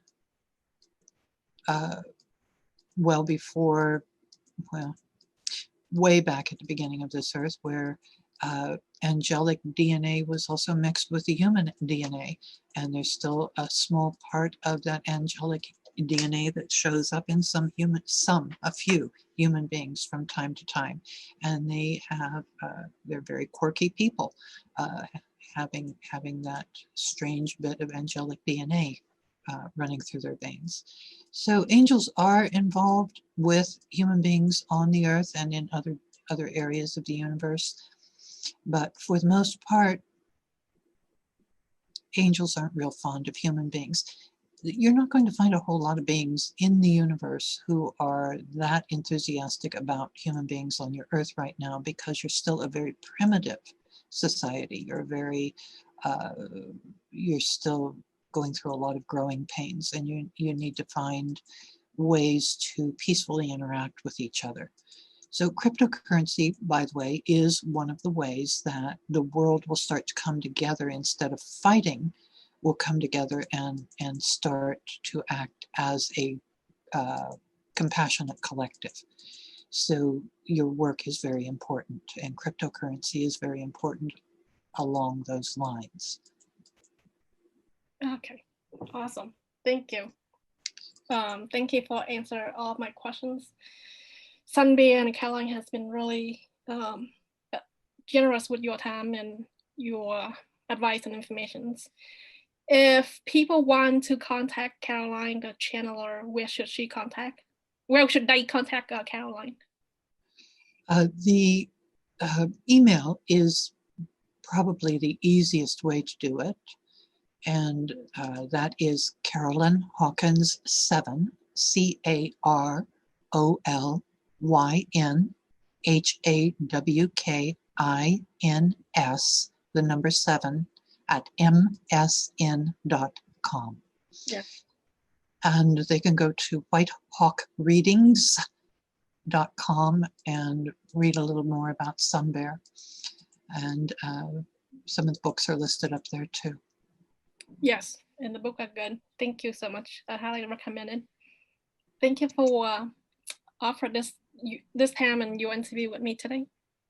We always love to come and speak with you. We love being helpful to you and to others.